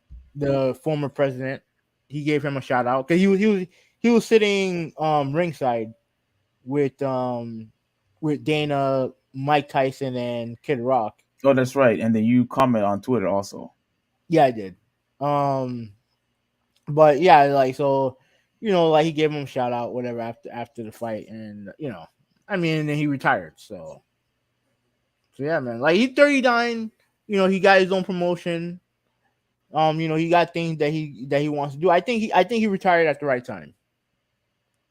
I think he retired at the right time. So I give him props. Like I may not like his politics, but Yeah. you know, but at the end of the day, you have to respect the guy who came from nothing and really, was so close to being a world champion. So close to being a world champion. Oh, okay. And like he had the great knockout, the flying knee knockout. Like like trust me, he had a great career for himself. Hmm. So props to him. Props to Gilbert Burns too. 'Cause I like Gilbert Burns. So like all like he's from here. Like no, he's from Brazil, but he lives down here. He's super like comes off as a nice guy. So I know he was getting booed. He was getting booed throughout the week, but he For real? yeah, yeah. But obviously they're gonna boo him because they're Masvidal people. So yeah. So I mean, but he's a good dude. He's a good dude. The main event, holy crap! The one on Now, the left, right? The far yeah, left. Yeah. now, like I said before, when I didn't watch this is the fourth time these guys are fighting. This is the fourth time. Oh, what? So is this the first time we had a four-time of two of the same guys fighting each other? Because I remember you said they don't really do that a lot. No, but here's the thing: they fought twice in kickboxing, Oh, okay. and Okay. and and Pereira beat Adesanya twice. Oh, snap. Yeah, beat Okay. him twice, and then when he moved to obviously when he moved to mixed martial arts, he got the fight. He got because obviously everyone knew who he was. He was a world class kickboxer. Adesanya was the champion at the time, so they're like, all right, well then he win a fight or two, and then we'll see. We'll put him in against Adesanya, and he won. He knocked him out. So he was 3-0 against Adesanya overall. And when I tell you when he walked into the ring, like he walked into the ring, into the ring looking like he was going to kill somebody. Who? He looked like the Terminator, Who? Pereira. Okay. He looked like the Terminator, right? Like straight up, and he did well. Like he was just walking him down. He got Adesanya with some good shots, but then I think in the second round, you know, got him up against the cage too. Like not like he was he had him up against the cage. Yeah. Adesanya hit him with a 2-piece, gave him he gave him seconds, and then gave him dessert. Pretty Oh much gosh. just got him down, and then you can see the pose right here. Okay. There was a lot of controversy of people pissed off of There's nothing. him. There's nothing to be pissed off about. Like anyone who People pissed were. off, It was anybody. all over Twitter. I Yeah, heard people say, "Oh, that was classless." People were saying, "Oh, you were a jerk for." Oh, you took it up. yeah. I'm gonna show up for a little bit, but I don't trust UFC too. Oh, okay. I trust Okay. them. Yeah. I wish we could show the small footage of him acting like he had a bow and arrow. Yeah. And he just kept going I mean, because one. look, when Pereira came into the ring, he did the arrow pose. So Adesanya, after he knocked him out, he kind of did it to him. He did it to him. But yeah, Oh my gosh. you know what you were saying? Yeah. So when I wish we could show footage of at least of him doing the bow and arrow. But there were a lot of people that were really, really upset of him posing or taunting after he knocked him out. Just standing there right next to him, pointing at him. I mean, do you find that to be wrong? Like, do you think that's disrespectful? It is disrespectful, but it's Oh, also it is. Oh, yeah, it okay. is disrespectful. But that don't mean I don't have I have a problem with it. I don't have a problem with that at all. Okay, so everyone who's complaining about it, you think they're being a bunch of babies. Yeah, they're being sensitive, They're being too sensitive. very sensitive. Cause here's the thing, hopefully I should be able to show this. This shouldn't. I don't think this will get me in trouble. So let me show you a video and Okay. giving Adesanya hearing his explanation. Because remember, here what happened when he went to the all right. So after he knocked out Pereira, right, he went to one of the side of the cage. He pointed at somebody. Mm-hmm. He pointed at somebody, and then he did the flop. He did the flop, right? Like he pretend, he went to the ground and did a flop. Now, who he was pointing at? He was pointing at Pereira's son. Huh? Yeah, he was pointing at Pereira's son. Okay. And okay, let me see if I can. I'm gonna look for it. I'm gonna look for the audio. Okay. That's interesting. That's quite a bit of a surprise that he would point at his family. Yeah, I need an explanation for this. yeah. Let me see if I can find the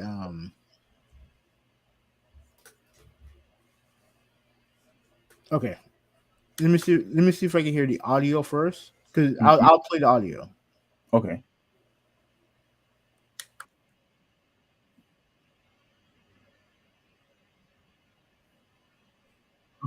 Can you hear this? No. Okay. Now it plays. Let me see if well I'm gonna reshare it. Oh yeah, hold on. No, yeah, hold on. Let me reshare it. Okay.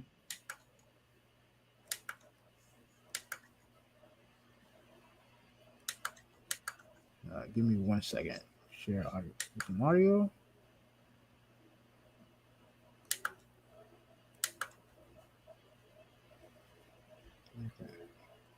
Okay, move, and then let me try to play the audio. Can you hear it? No, I Can you can't hear hear it. it? Can you No. hear it? No. Okay. Okay. Um. All right, I'm gonna let it play, and then once it restarts, then I'm a let me see if I can. Okay, can you hear it Yeah. now? This, he'll explain why he did what he did.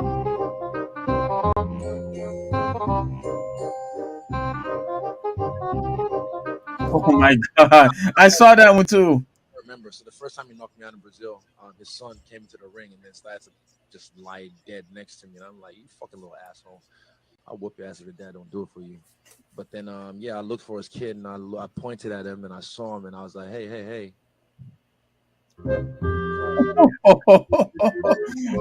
So that's why, Oh, wait, that's the kid. yeah, that's why he did what he did. Oh, oh snap. So that's why I don't have a problem with what he did. He exercised his demon, right? That was his demon. Like Pereira had kicked his ass 3 times, so he exercised his demon, and then him pointing at the sun, that's why he did what he did. Yeah. So yeah, I don't have a problem with what he did, and like I said, I'm happy. I'm happy for him because like I said, he's a great fighter. He does tend to have boring fights, so I'm glad that he had a knockout. Very happy he got the knockout. Wow. Okay. Well, yeah. I mean, I wish I could have seen it, man. But as far as like school has really been taking so much of my time with studying and all of that. So, but once school is over, it'll be over in a few weeks. Then I'll probably be able to do stuff that I want to do. But yeah, it seems like with all the craziness that was going on my Twitter feed, it seems like those two fights were really good. Yeah, And what do you think we should get another one? Do you think there should be a part five? I don't think so because I think Pereira is probably gonna move up to. I think he's gonna move up to light heavyweight. So and yeah, I think he's gonna move up to light heavyweight. So 'cause he's a big middleweight. Okay, He's but a but lot. He's a bit bigger than Adesanya. but in the UFC though, technically and the technicality, they only fought twice. Right, yeah, Okay. yeah, but it is technically you're right, but I don't think they're gonna do a trilogy. I think Pereira is probably gonna fight in middleweight, not middleweight, light heavyweight. Oh, about to say when you say middleweight, like Mhm. okay, all right. I mean that seems to be good. Like if he's gonna move up, like and if you're sure about that, that's going to be very interesting if he actually goes up to a weight class. Because I would figure since he was already champion already, just stay where you are. But if he's gonna move up, then all right, go ahead, do your thing, do your No, thing. I'm talking about Pereira. Yeah. Yeah, yeah, Oh, okay. He's on yeah, Pereira. yeah. Okay. All right then. All right, this is you. All right, y'all. So moving on to the next topic. I think we're doing okay on time. Moving on to the next topic, we are going to be talking about Stephen A. And the reason why we're talking about Stephen A. today is I actually had a meeting to talk about this last week because I'm actually a little, I don't want to say I'm pissed off, but I just have to call him out because he has always been the type of guy of how he says that he would never go against somebody and try to interfere with people getting their money. He's always been the guy to say, "Oh, black people, we all gotta, work hard and do whatever it is that we have to do to make sure that we have as much money as possible. We got to work hard." He wants to be someone that we could look him up, like look up to, because he works hard. Blah blah blah blah blah. All that stuff, right? But then once he sees that competition is starting to arise, all of a sudden now he wants to complain. So what am I talking about here? So Stephen A. Smith was in the was on the podcast Dan Libertard. He was in the Dan Libertard show. Okay, I heard about this. I heard about the interview, but I didn't watch it because I didn't really care about what Stephen A. Smith had to say. Mm-hmm. But I remember one thing that Dan Lebertard told him is that he hates what him and Skip Bayless did to debate talk in on TV. Yeah, I yeah, remember him saying that, but I didn't. Well, yeah, show me what else he says. yeah. So Daniel Mitar pretty much said that he hates what you and Skip Bayless has done on media, because I think you had said something similar last year, or several months ago, Yeah. and I think I have said something similar too, to where it's no longer a true, when it comes to analysts or a true debate show. All it is just two people just yelling at each other. I think you said something along those lines. Correct me if I'm wrong, but To an extent, yeah. To an extent, yeah. okay, yeah. So, But I thought that was something that you liked. Not the yelling, but debate. I know you're a big fan of debate. well, if it, as long as it has some type of substance to it, and you're not just talking just to talk, or like I'll show you what I mean. Okay. But for right now, let me play the audio so you all could hear exactly what he said and why it pretty much ticked me off. Right. So let's go on my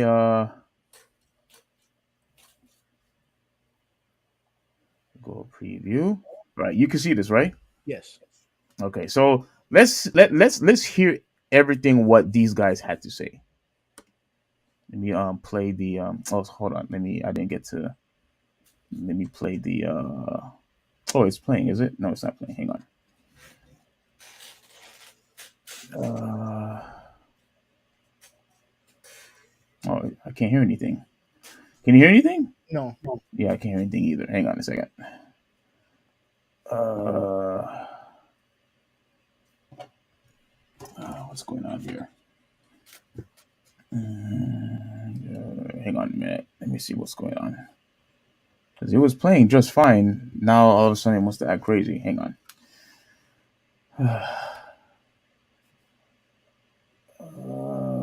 Why is it acting like this?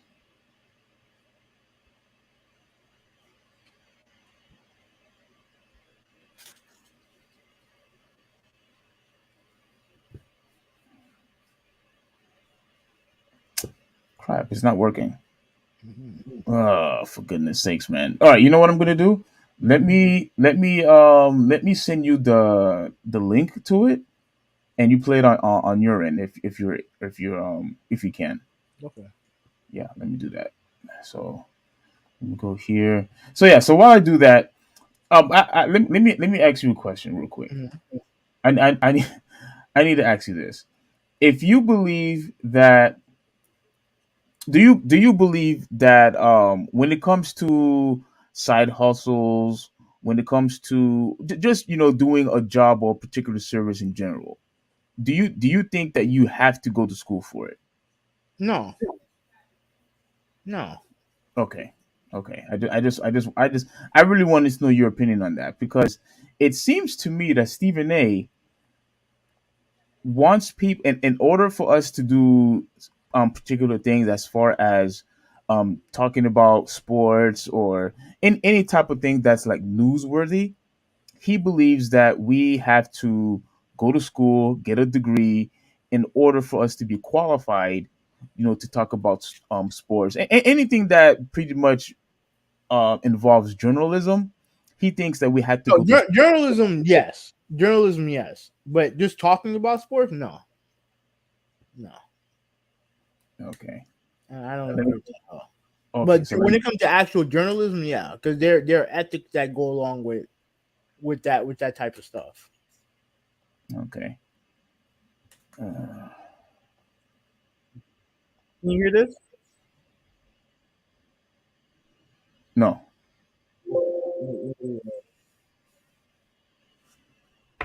Wait a second. It's just an ad playing right now. When you buy 10 tickets on Vivid Seats, you get the 11th ticket free. I wonder what my...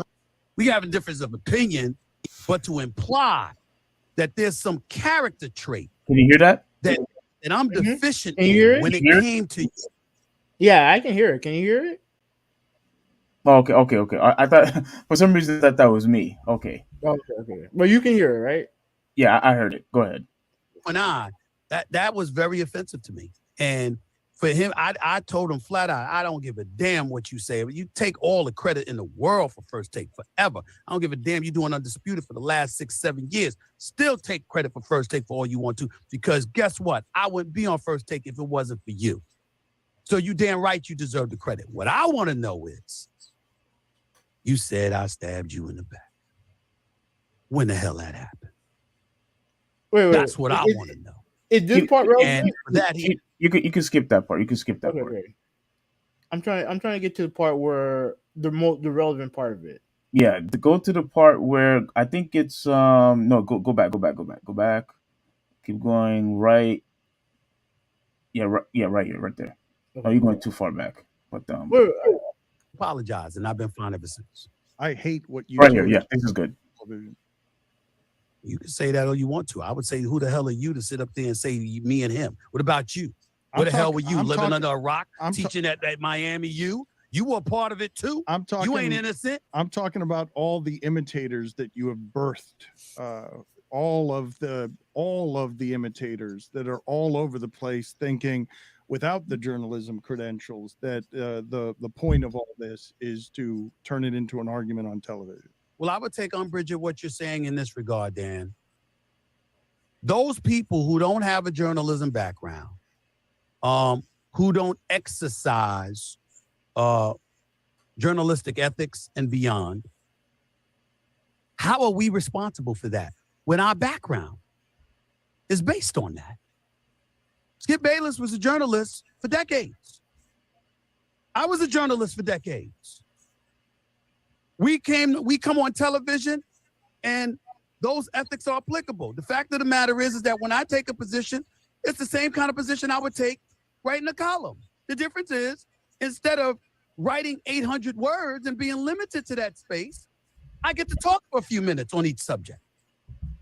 When did it happen that I ignored the fact that I was a journalist for the Winston-Salem Journal, the Greensboro News and Record, the New York Daily News, and then the Philadelphia Inquirer, before I went to CNNSI and then Fox Sports and then ESPN? When did it occur in my career that I ignored the journalistic tenets that came with the job? Oh, it's not ignoring them. It's that they shrink in the face of the need for the argument as entertainment. It's that Kellerman offers too much nuance, so we have to make it in the form of entertainment. We have to. It's not that it's ignored. It's that the journalism becomes less important. It's the argument. It's the sparks. It's the debate.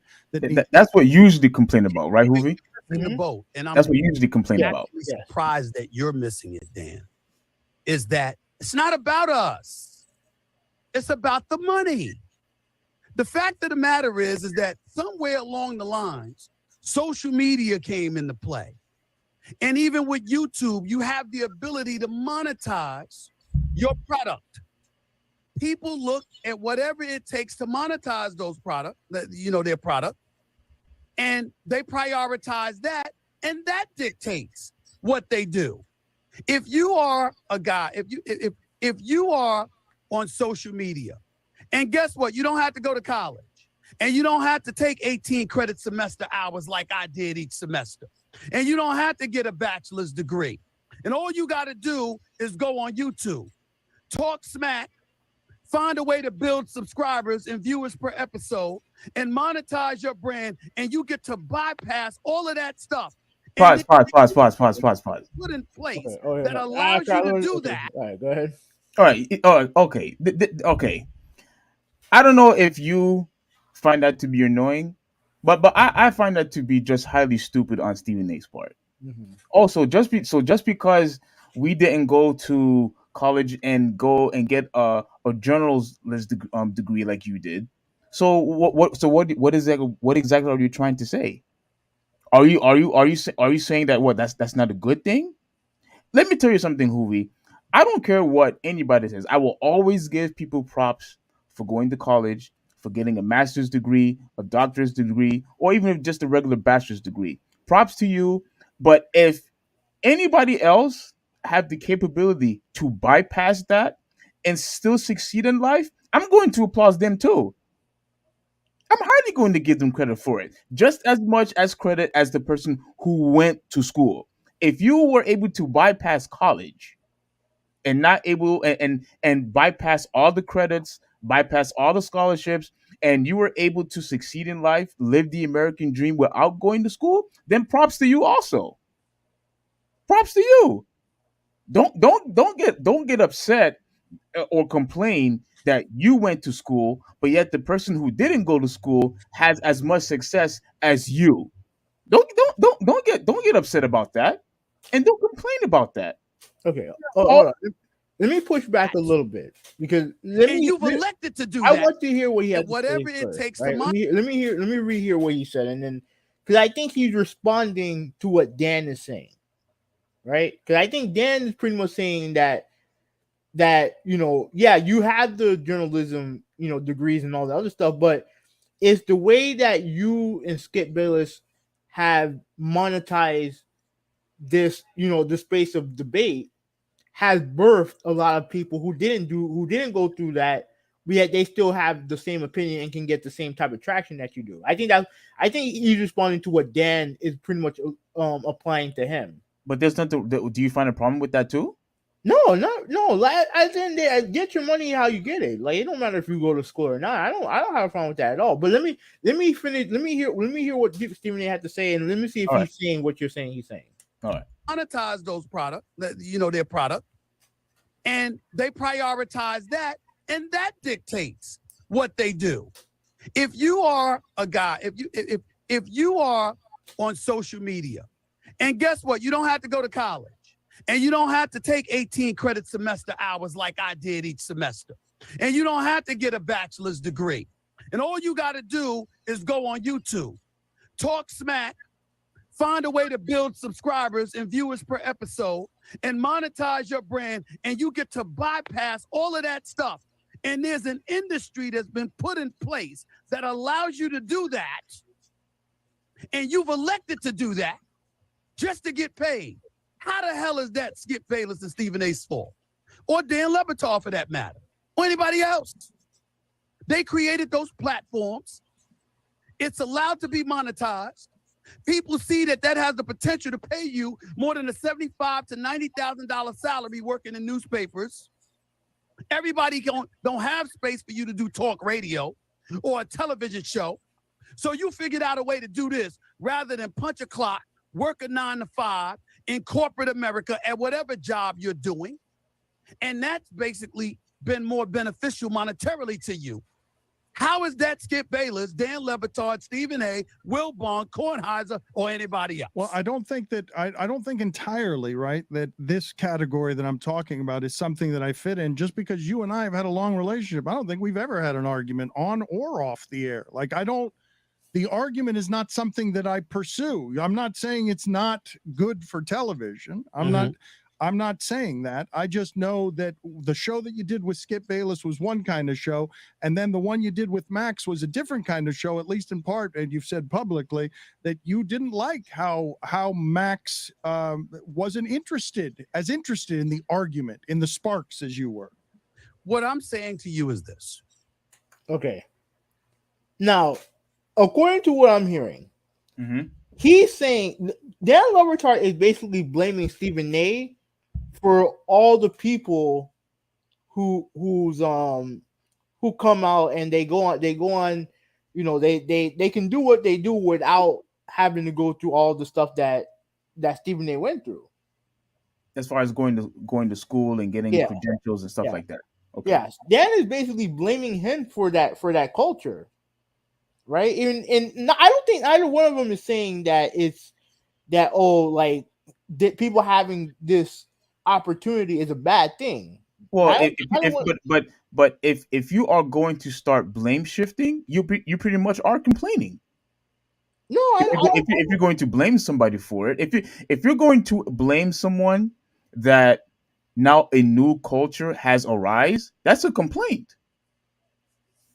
No, because you're not praising the individual. No, I think Dan's problem is that is those shows that create everything else that creates, all the arguments and all the stuff that I hate about those type of shows, right? Where everything has to be an argument, right? Mhm. And the most interesting part about this is Dan talking about um Max's approach, which is more nuanced, right? It's not like with Max. It's not about having an argument. Oh, this side versus that side. It's not about that. It's Yeah, about it's not about left or right. Yeah. yeah. It's about pretty much trying to I guess trying to have a more understanding conversation about a topic at hand. It's because it's very easy to be like, oh, I hate this guy. This guy sucks. It's very easy to do that. Mhm. It's very hard to do what Max has done, and frankly, what Dan Lebertard has done. Like, Dan Lebertard is not a guy who argues with people. He's not that. He's not that type of guy. Right. He's a guy who likes to find nuances in an argument That's on the middle ground. yeah. Not I wouldn't say middle ground, but try.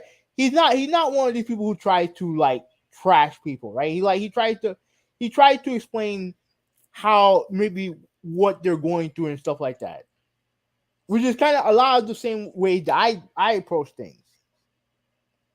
Like I'll go a little bit further than Lebertard, but even then I don't. I try to find like a nuanced argument. Like just arguing back and forth is something that I'm not that interested in. I can do it, but it's not something I'm totally interested in. Like my debate style is more in line with Max and frankly Dan.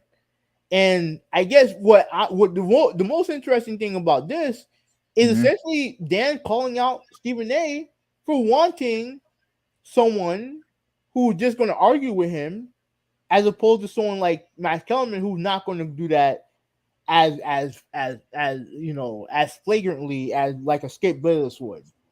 Well, yeah, because I believe that Max. A lot of people do appreciate Max because he's not always going to go on this yelling contest with Stephen A. Like he's actually going to try to bring in substance, pretty much trying to see, hey, what's going on behind the scenes before you ultimately come with a final conclusion. Like that's pretty much how Max is, and I appreciate that too. Yeah, I I, do. I do as well. And, Yeah, and don't get twisted, Max has some dumb opinions. yeah, I agree. Yeah, he has some dumb opinions, but like at the end of the day, like he's not going to try to create arguments the way like I wouldn't even point to Stephen A. Who like the guy who I think does it the most is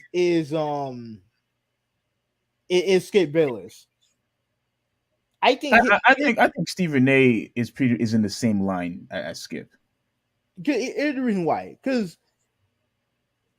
when like I think I mentioned this before, and I don't know if you remember this, but when LeBron James won his first championship, right? Hmm. I remember going on Twitter, right, and then just going through, looking at all the Heat fans celebrating stuff like that, congratulating the King. LeBron, Skip Bayless didn't do that. He just came up with everything where LeBron James did wrong, and then he just left Twitter. Really? Now he didn't like he just oh he didn't do this, he didn't do that, all this other crap, and then and then he and then like he just logged off for the day. Hmm. You know what I mean? Like to me, that is somebody who is just creating a narrative for the sake of attention. Because you've always been anti LeBron James since he got into the league.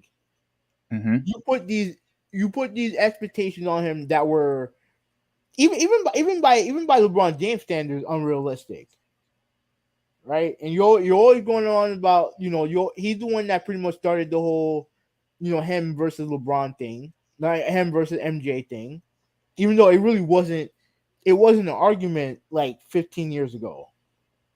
It wasn't an argument, but he started it because like you said, he needed everything he needed every bullet in his chamber to try to discredit LeBron James. And it's one thing if you don't think he's as good as people say he is, that's fine. But to sit there and deny his greatness over for money, Like I don't respect. That's why I have this irrational hatred towards him. Is Towards why I Steve don't. Ballmer. Yeah, is why I don't like him. But yet you see him go head over heels trying to defend someone like Tim Tebow. When we know, and again, like I said, he stinks, right? I think he stunk. He couldn't throw. All he was good for was running and hyping his team up. That's it. Okay. But he defended him like he was the best quarterback in the league. True. And it makes perfect sense because he that's who he is. He's someone who will say something, say whatever just to get attention. That's what he does. He's a troll. And as someone who used to be a journalist, and someone who was a journalist, and then you look back, he did the same shit when he was a journalist. Like you said, the reason why Troy Aikman wants to kick his ass anytime he sees him is because he made a reference to saying that he made this he alluded to the fact that to this he started the rumor of Troy Aikman being gay. Are you for real? Yeah. Damn, I didn't even know about that one. What? That is crazy, dude. Yeah, that's what, dude. That is why you've never seen them together. When they were on the same network, when they had to promote first whatever Undisputed. Notice Trey Aikman was not the one doing that. Right. He's not the one. In theory, the color commentator is supposed to do that. The man who so that would be Joe Buck, right? Joe Buck is supposed to do that. But you look up Troy Aikman versus Skip Bayless, he hates that dude with a passion. Hates him with a passion. But you mentioned Joy Buck. What about Joe Buck? No, Joe Buck works with Troy Aikman on the broadcast. Yeah, he does. But you had mentioned him because I'm not sure. No. I was just saying that he's the one that does the reads for when they have to promote a show with Skip Bayless. He does the read, not Aikman. Okay. Aikman wouldn't even speak on it because he hates Skip Bayless that much. Jeez. So he's done that. He's done that in the past. That's why I don't have. And look, Stephen A. Smith is not innocent in all this, but I don't think he reaches the levels of Skip Bayless. I think Skip Bayless is an awful person. Well, but I do. But I do recall how you always mentioned the reason why you disliked Stephen A. so much. At least before, you mentioned how he did call people names or how he mispronounced people's names on purpose. Yeah. And he just goes on a screaming rampage. Yeah, that I don't like. I don't like that. But like I said, he doesn't do it as often as he used to. And part of it is because he's been called out for it. He was called out for it most of the time. I'm telling you, the moment that he had with Jalen, when Jalen Rose pretty much embarrassed Skip Bayless, right? Yeah, I remember that. Yeah, that was a classic show, bro. Yeah, it was a classic show, and I think that in that moment changed Stephen A. Because like you said, like Skip Bayless tried to punk Jalen Rose, and Jalen Rose wasn't having it. He wasn't having it. Yeah. And if you're an athlete, you're Jalen Rose, and you have this guy who played high school basketball and wasn't good at it based on the numbers, and he's telling you, oh, you weren't that good playing in the NBA over an argument. Yeah, I'm gonna go after him. And then he had the nerve to say that, talk to me and be like, oh man, that was a bit too much, that was a bit too far, and all the other bullshit. I remember that too. Yeah. So and I think ever since that point, I don't think Stephen A. I don't think he does it nearly as much as he used to. Because remember when he tried to do the same thing when he tried to discredit the Nigerian basketball team after they beat the United States. Oh yeah, I remember that. Yeah, people came after him. A lot of people came after him. Yeah, and I think part of it is I do think that a lot of people do not like Stephen A. I do think a lot of his coworkers don't like him. Mm-hmm. Right? but at the end of the day, like, it's crazy that he has to always walk back the stuff that he says, and Skip Bayless doesn't. Well, didn't weren't people also complaining when he was talking about that baseball player, the one that couldn't speak Yeah, English? Shohei Ohtani, yeah. Yeah, yeah. And yeah, go ahead. No, go ahead. You can go ahead. Okay, and he was called out by his colleagues, and to his credit, he brought them on the show to discuss, to pretty much have a conversation with them about what he said. Yeah. But I guarantee you, if Skip Bayless did that, if Skip Bayless said the same thing to Shohei Ohtani, he not no trust me, no one doing that to him. No one's doing No, that to Skip Bayless. you're saying that no one's going to call him out for it? No one's going to call him out for it. Well, the reason why I disagree is because don't you remember what happened? What happened? With DeMar Hamlin? Yeah. Did you ever hear him say he was sorry? No, he didn't. He wasn't sorry, but a lot of people called him out for it. Of course he did. But what did he ever bring anyone else on the to talk about it, to discuss it? No. I mean, for fuck's sake, Shannon Sharp almost left the show because Shannon Sharp didn't even show up because of it. Yeah, he didn't show up. Yeah, that I think Skip Bayless pretty much did the show by himself. Yeah, he did. That was like a high awkward moment because you could clearly see what was going on here when his partner never showed up for the show. Exactly, You could clearly see it because of the tweet. And again, he never apologized. He tried to massage it, but like what are they gonna do? What are they gonna do? So overall, I mean, there's a little bit more after this, but it's so. But yeah, overall, I don't think he's trashing content creators. I don't think he is. But they're playing the blame game though. You don't think that okay? Remember, all right. Let me tell you what the difference is. Remember when people were saying how Allen Iverson created the new culture of the hip hop or whatnot, and the NBA. Yeah, he wasn't getting blamed for it. He was getting praised for it. You know what I'm saying? Like he's the reason why it exists. Right. That's why the dress code exists. And with Stephen A. and with Dan Lemitard, they're pretty much saying, "Oh, it's not my fault," or "This is your fault that why we have all these independent content creators now because you created this space where now you could just talk and just yell and not have any type of substance or knowledge into the particular sport or have any type of journalist background. You could just go on YouTube and do pretty much what you want." They're blaming each other for that. No. Stephen A. is not blaming Dan. I mean, Dan is blaming Stephen A. and Skip Bayless for that. I think, he is, but it's not because you guys. It's not because you guys are just getting easy money. It's not because those guys are getting easy money off of the content. I think the problem is that they see what they do when it comes to the conversation, when it comes to sports, and they take that into what they do, and that's how they create money. It's not about you guys. It's not about content creators. It's really about the subject and how it's discussed.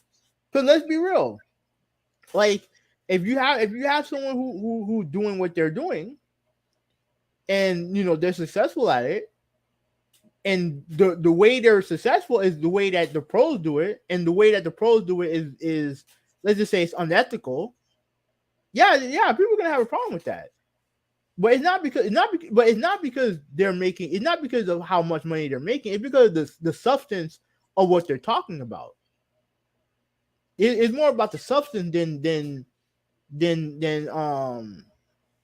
more about the substance of what they're talking about than the actual them making money. If you get what I'm saying. Yeah, I get what you're saying. I mean, I think it could be both, but no, I don't. Okay. Yeah, I don't think it's both. I think both of them would applaud someone who would doesn't have to go through the hassle just to get to where they're at. I think both of them would be cool with that. The reason why I don't think so is because now they know that they have to compete even more. more than they actually want to. I mean, I think the competition is increased, and they don't want, and I can't blame them. They don't want to what will happen to them of what video game content creators did to G4 TV. They don't want that to happen to them. well, I'll put it. Let me put it in a more relevant, because you're right. But let me put it in something that's more relevant to what their world is. Okay. They don't want newspapers going. They don't want what happened to them. What happened when it comes to like blog posts did to newspapers. Yes. You look at someone like a Ben what's that dude's name?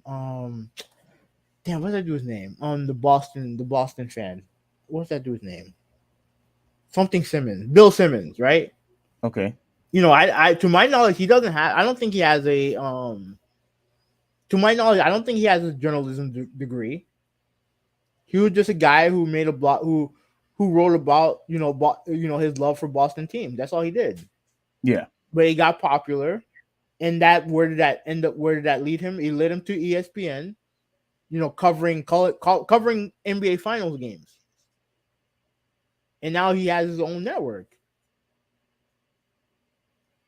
You look at like Barstool Sports, right? You look at look at something like Outkick, awful announcing. You have these guys who don't come from the same background as Dan and Stephen A are from, but yet they have a lot of traction. They get a lot of views.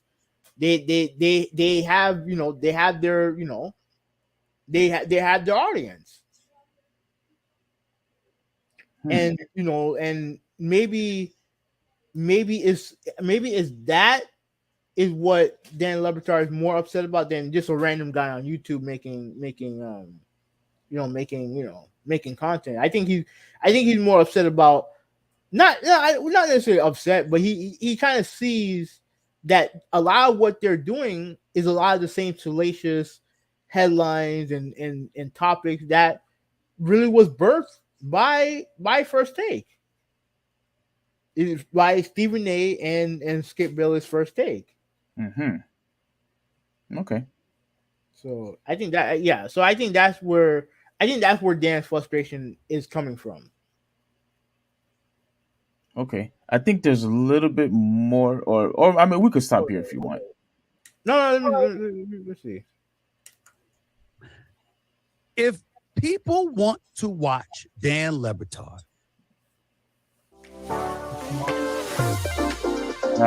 Crap. Yeah, that's funny. Okay. come to know Dan Le Batard, they have an expectation of what they're getting when they click on the Dan Le Batard. And if you want to stay in business, you have to give the audience to some degree what they expect. Long before First Take was ever number one, PTI was. PTI with Mike Wilbon and Tony Kornheiser have been number one for 20 years. Yeah, but they don't go to the same level as they don't take it as far as the same level as Skip Bayless and Stephen A did. Like I wouldn't really call PTI. I mean, I would call it a debate show, but they don't take it nearly as the level. It don't sound contrived when they argue. Yeah.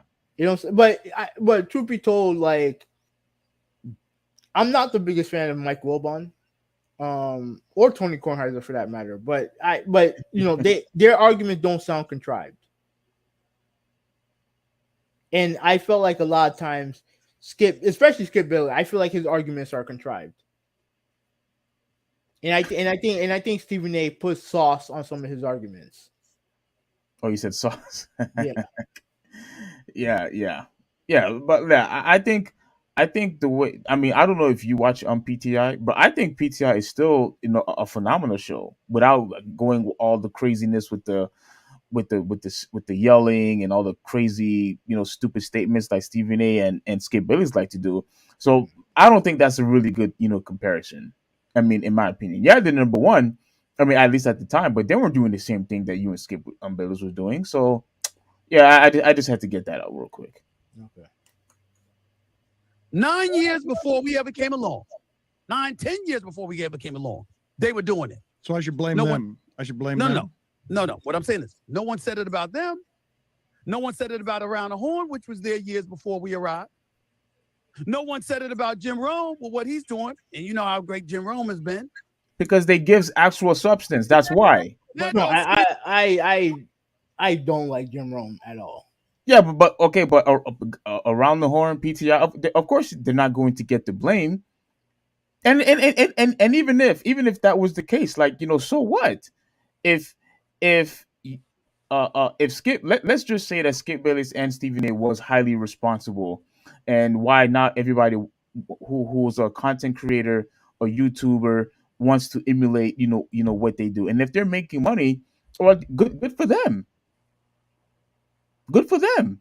I think his problem is that Dan is blaming them when we had debate shows before.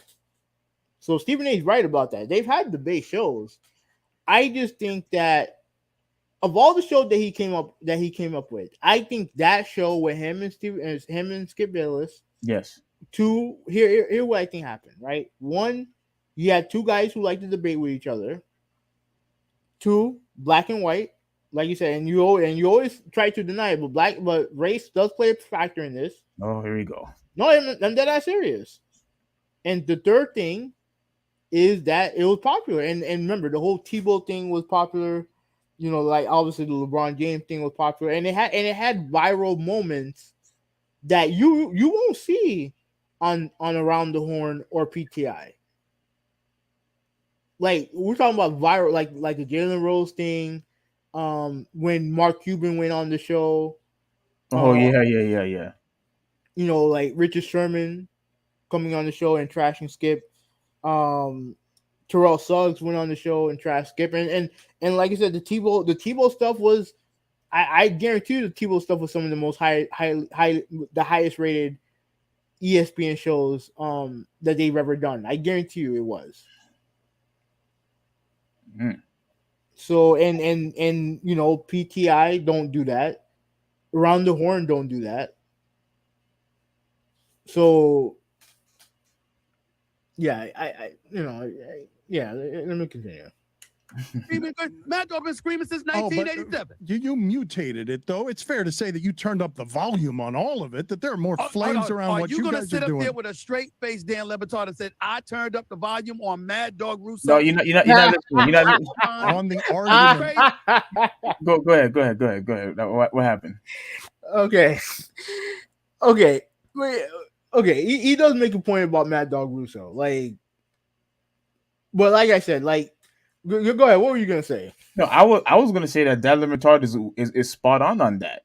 He absolutely hit the bullseye. He was the one that started all the yelling and all the screaming. He's the one that elevated it, to where it is right now.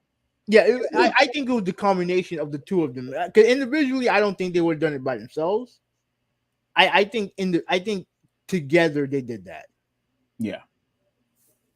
But him pointing out Mad Dog Russo, because I you don't like him either. No. And the reason why I'm not a fan of Russo is because all he does is he's kind of like you in a way. Like he's so nostalgic over his childhood. Everything that he watched was better than everything that happened today. Okay. On Wilbon and Kornheiser, you guys turned up the volume. You guys. Okay. What I'm saying is that I just named you a plethora of shows that existed before we ever came along. That's what I'm saying. We didn't create it. We saw what was there and we maximized it to the best of our ability, just like you do. Stop. And you'll go into what you don't like or whatever, and I respect that. You know that. But what I'm trying to say is that you ain't no innocent birdie in all of this. You've attacked many people over the years. Now, you might have had a platform where you're joined with dudes and y'all are not a debate show, so you're not debating somebody, but you've gotten into debates on your own show with people. You've gotten into arguments on your own show with people. I don't know if that former executive for the Florida Marlins will ever be in business again after the way you excoriated him. because you were upset at the assets that he traded away. You have been holding people accountable for decades. And because you don't have somebody to volley off back and forth with, oh, you innocent? You're not. You're a part of it too. And I'm saying it's not a bad thing. It's a Do great you thing. agree? Do you agree with Stephen A. with that? He's Your also contributes of what's been everything. happening now. Here's what sports talk radio has always been about debating and talking sports and debating. Like, he's not wrong there, but he's being a little bit disingenuous when he's saying that they're not, that they didn't mutate it. They absolutely did. Yes. And like I said, a lot of it is with the factors that I mentioned. You're on national TV. You're on national TV. You're on the top sports network ever. And like I said, like they absolutely mutated it. Yes. And I guarantee you, a lot of people look and are inspired by what Stephen A. and Skip did than what Russo did. Like, a lot of guys who looked up to Russo are already on radio. They're already doing their thing already. Yeah. But when we're talking about people nowadays, like, we're talking about like people on YouTube and stuff like that. The people who inspired the show, the show is skipping Stephen A. And honestly, I guarantee you that part of that is the reason why this show exists. Who, our show? Yeah. You think so? Yeah. Yeah. I mean, I know your thing. I know you always want. I think you always want to do like a PTA format type show, right? And I to me, I just don't think it'll work because, like I said, we have our opinions are very different from each other, Mm-hmm. and we can't have a disagreement that lasts like 2 minutes, or 5 minutes. It is not possible, right?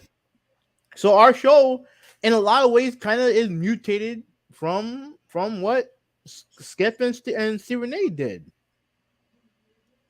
because our opinions are very vastly different from each other. Agreed. So Agreed.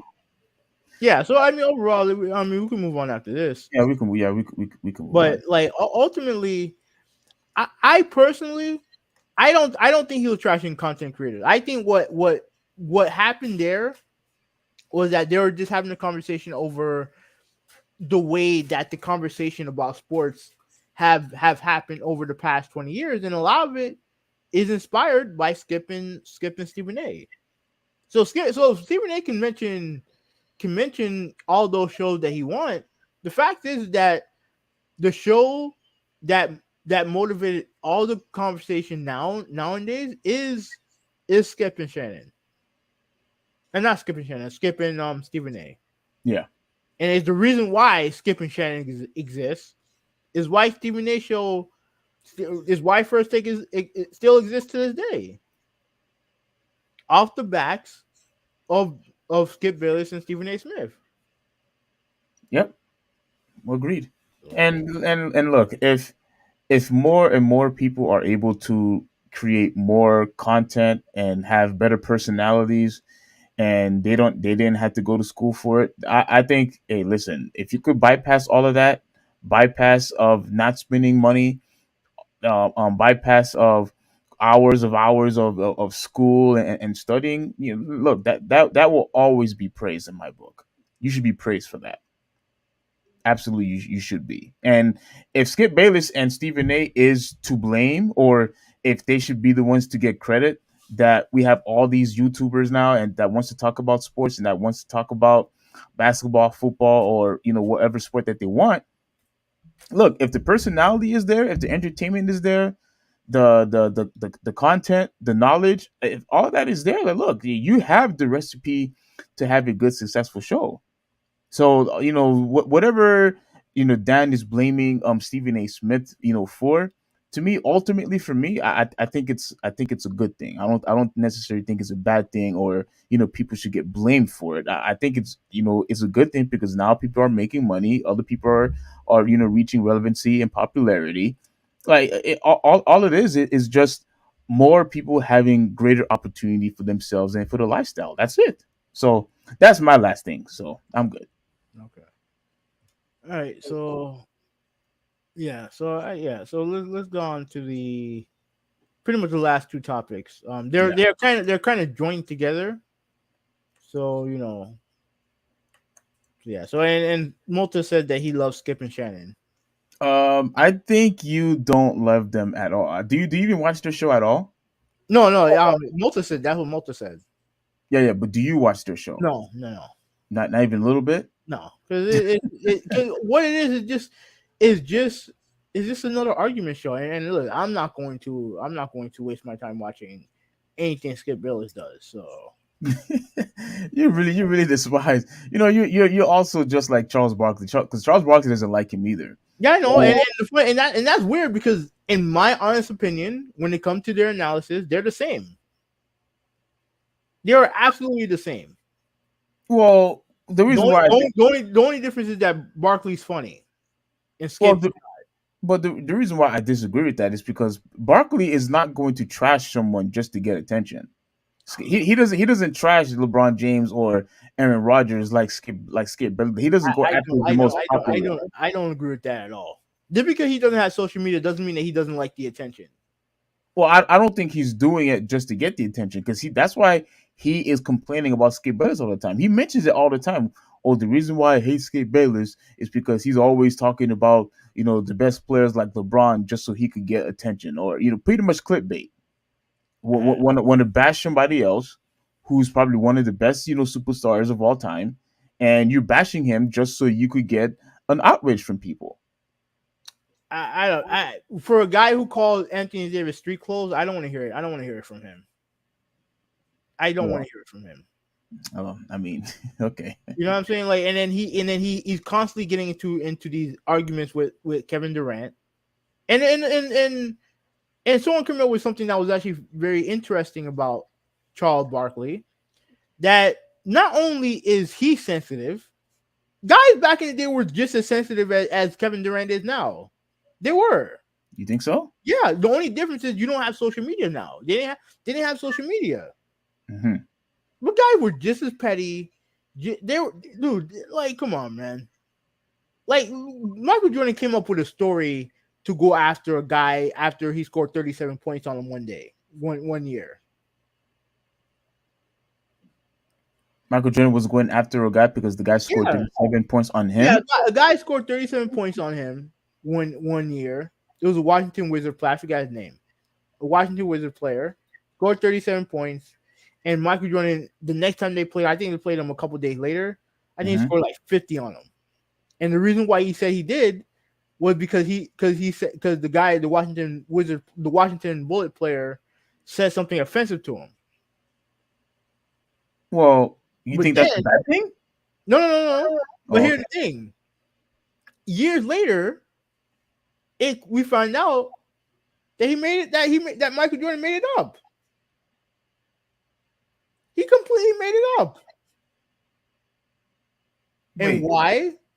Okay. And Why? why did he make it up? Because he used it as motivation to overcome the fact that he got embarrassed because some guy who no one knew scored 37 points on him.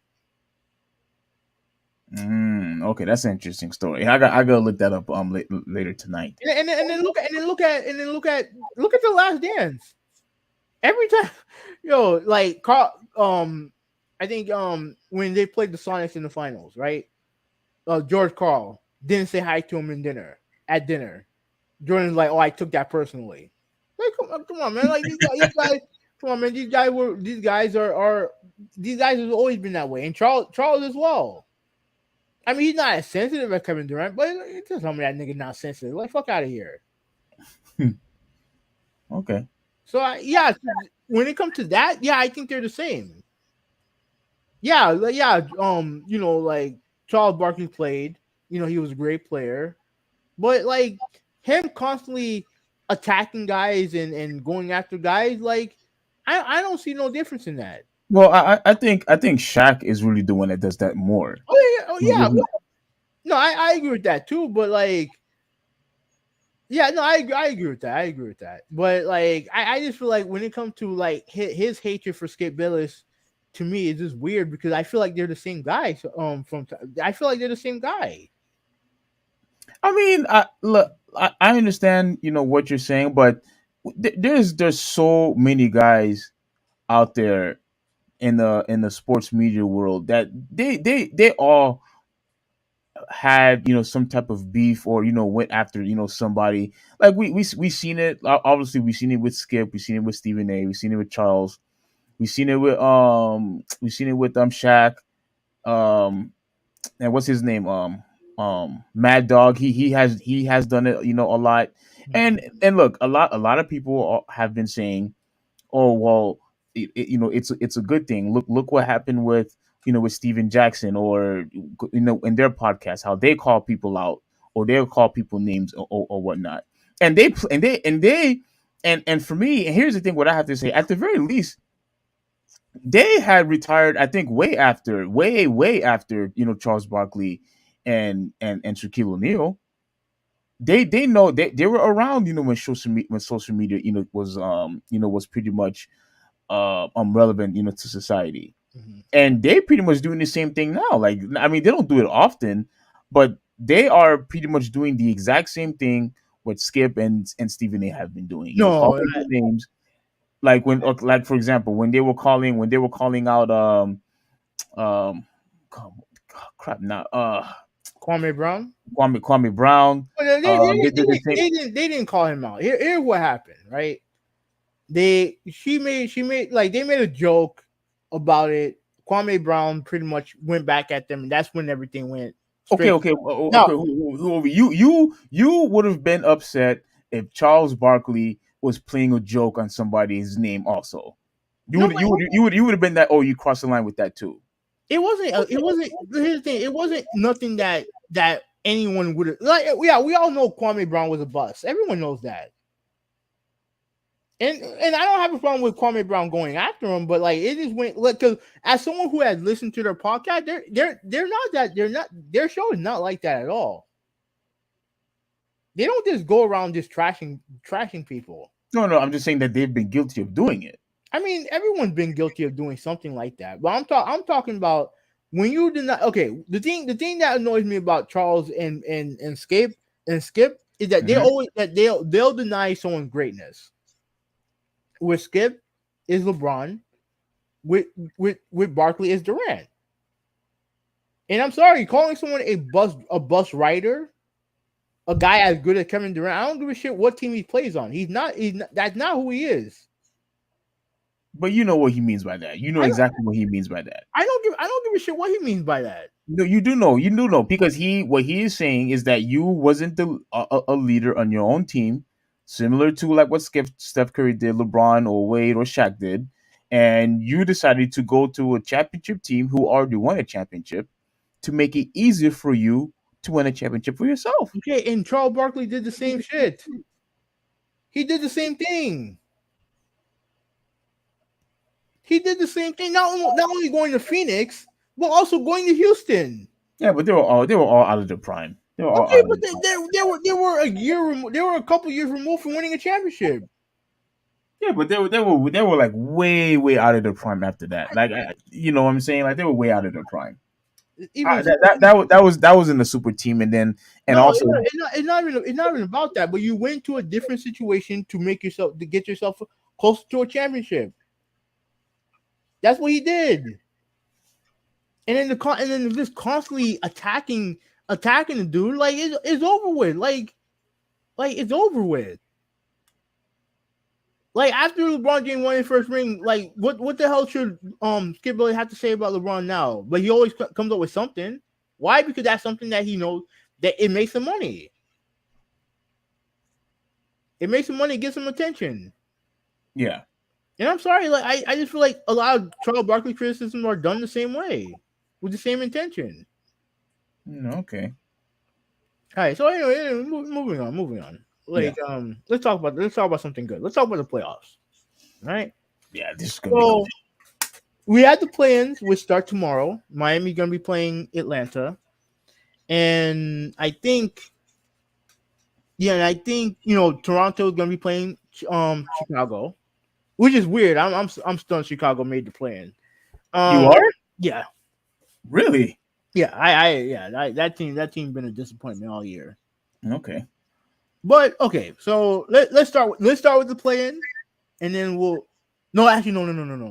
Yeah. We could do that. No. We got there's a team that we need to talk about. There's a team we need to talk about. Oh, okay. Right now, what we do, we'll talk. Let's talk about the middle matchups first, right? Let's start in the Eastern Conference. Cleveland versus New York. hmm Who you got? I got I got Cleveland in 7. Cleveland and 7. Yes. Okay. I think that Um, game is going to go to 7. That series is going to go to 7 games. you know what? I think I'm with you. I'm gonna go Cleveland and 7. No, Oh, I you like agree? yeah. I'm gonna go Cleveland and 7. Okay. Now, Sixers and Nets. Here's the thing: if the Sixers want to prove that they're legit, this should not go no more than 5 games. This should not go no more than 5 games. No more than 5 games. No more than 5 games. Okay. Right? Let's cut the bullshit. Like the Nets are not a good team. They have good pieces, and if they can build around some of those pieces, maybe they can, maybe they can be good again. But they if you're Philadelphia, if you want to prove that you're a title contender, you end this in 5. You end Um I think I think it's going to be a sweep. Oh, you think it's gonna be a sweep? I think Sixers is going to sweep. I think the Sixers are going to sweep the Nets. Because like I said before, the Nets losing everybody, I just don't see it. I just don't see how they will be able to compete against against the Philadelphia Sixers. It's too much firepower. And look, I understand that they probably had some decent pieces on there. Like Bridges, I think he's has playing great. Is it Bridges? Yeah, I think it's Yeah, Bridges. Mikal Bridges, yeah. Yeah. He has played fantastic. Dinwiddie, he's okay. But Yeah. when you compare their roster and you compare it to the Sixers roster, and shout out to Claxton. Claxton is okay. But when you compare their roster to the 76ers, it's not even close. Not even close. Like there's absolutely no way that the Nets should even be able to compete against the Sixers. So I'm going to go somewhere further than you. I think they should sweep them. I don't even think it should go to 5. They should get swept. Okay. No disrespect now. No disrespect. But all I'm saying is when you lose a James Harden, when you lose Kevin Durant and a Kyrie Irving, and then you have on top of that you have Ben Simmons who Oh, I mean he's out for the year, ain't yeah, who's I mean, with all the drama that team has gone through, getting rid of Steve Nash, like all the drama, and you come back with a whole bunch of role players, like no way no way they should win 1 game. So Sixers in 4. he? Okay. Okay, so and then you have the 1 and 2 seeds, right? Milwaukee number 1, Boston number 2. Now the winner of Miami and Atlanta will get Boston. I expect Miami to win. I expect Miami to win this game. Oh, you talking about wait. You expect Miami to win against who? Atlanta. Okay, Atlanta. Yeah. I expect them Uh, to beat Atlanta. So I okay. expect them to be the 7th seed. Now, when it comes to a 2-7, I don't think Miami has. I don't think Miami had a shot. I'm gonna still cheer for them, obviously, but I don't hmm think they have a chance. Now, in 8 and 9 and 10, truth be told, if you're to okay, so Atlanta, if I expect Miami to beat Atlanta, right? That means that one of these two teams, and I think it's gonna be Toronto, is gonna play Atlanta, and I think Toronto is better than Atlanta. Yeah. So I think Toronto is gonna be the 8th seed. Okay, you think Toronto's going to be the 8th seed, Mhm. and you think they are going to? I honestly believe that here. I think what's going to happen is Miami's going to beat Atlanta, Mm-hmm. and I think with Chicago and I honestly don't know who's going to win that game. I know I know you have the Raptors, but me, I honestly don't know. Uh-huh. I honestly don't know. If I had to guess, I think I'm probably gonna have to go with Chicago. Okay, man. Either way, whoever is number AC not beating Milwaukee. No, whoever it is that comes out, they're only gonna win one game. I think you're gonna go to 5 games, Milwaukee and 5, Yeah. regardless. Okay. So yeah. So okay. So we're done with the Eastern Conference, right? Now, as far as Miami, Mm-hmm. I do believe Miami will take it to at the very least 6 games. I would be happy if they did. I would be happy if they did. Now I think. again, Mhm. I'm not saying that they can't take it to 7 either. But Okay. I just think Boston's a better team this year.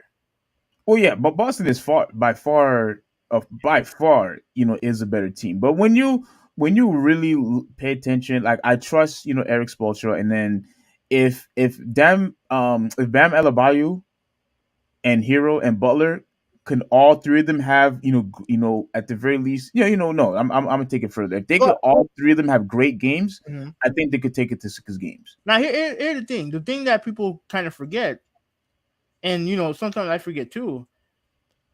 Um, Tyler Hero and Kyle Lowry were both hurt in that series against Boston,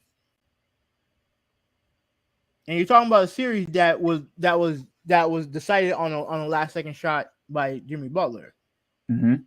So again, like I'm not saying look, I think Boston's the better team, so I can't say that I think Miami gonna win and be taken seriously. But if in order for this team to win, to beat Boston, they're they need Bam was good last year, good in that series. So I'm not worried about him. But they need Tyler, and they need Tyler and they need Kyle Lowry to play great. Yeah. They need them to play great, and hopefully Tatum and Brown struggle, and hopefully they win the series. I don't expect it, but like I said, I'm gonna be cheering for them. But the first thing first, they need to beat Atlanta. Yep. That is bullshit about they need to beat Atlanta. and I do think they're going to be at Atlanta, but I do think the game is going to be really close. I think because when I'm looking, oh, you went away from it. No. I'm going back. Oh, when I'm looking at this, um, now okay, you're right. They have to take care of Atlanta first before we even move ahead. But the only way that I believe that you could be right as far as Heat, having a chance. Mhm. You might disagree with me, but I think Victor Oladipo has to be the X factor. Like he must have at least one or two great outstanding games I in don't know. order for them I to. don't even know if he's gonna play in the series because he's been out of the rotation for a good part of the second half. What's been going on with him? I think Kyle Lowry has his minutes, and it's tough because Kyle Lowry they need a traditional point guard. He's the only traditional point guard on the team. Well, but isn't he the only point guard that they have? Because isn't Tyler Hero a shooting guard? Yeah, and Gabe Vincent is not a traditional point guard. He's a point guard in size, but not traditionally based on how he plays. Like Kyle Lowry is a distributor of the basketball, and I mean I think it would be nice if Oladipo was an X factor, but I just don't know. I don't know if it. I don't know. I just don't know. Mm. I just don't know. I mean, he has to be because you're not going to rely on Duncan Robinson. Like No, who else is there? I don't see there's anybody else now. Maybe I'm wrong. Maybe you could give Kevin Love the say that he could be the X factor. Maybe he's the guy. I mean he's been coming off the bench and he has played well off the bench. Like I'll give Kevin Love credit. And he's going to be vital in this series because of his size. And Correct. so I don't think he'll be a difference maker, but I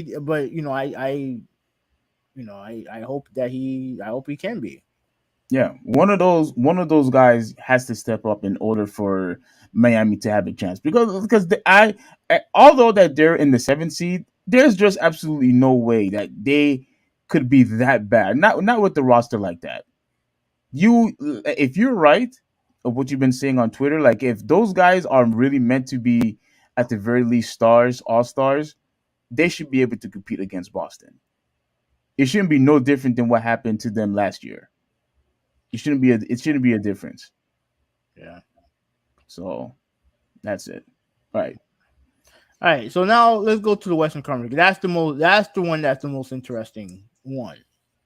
Now, let me before we get to the series, let me ask you a question.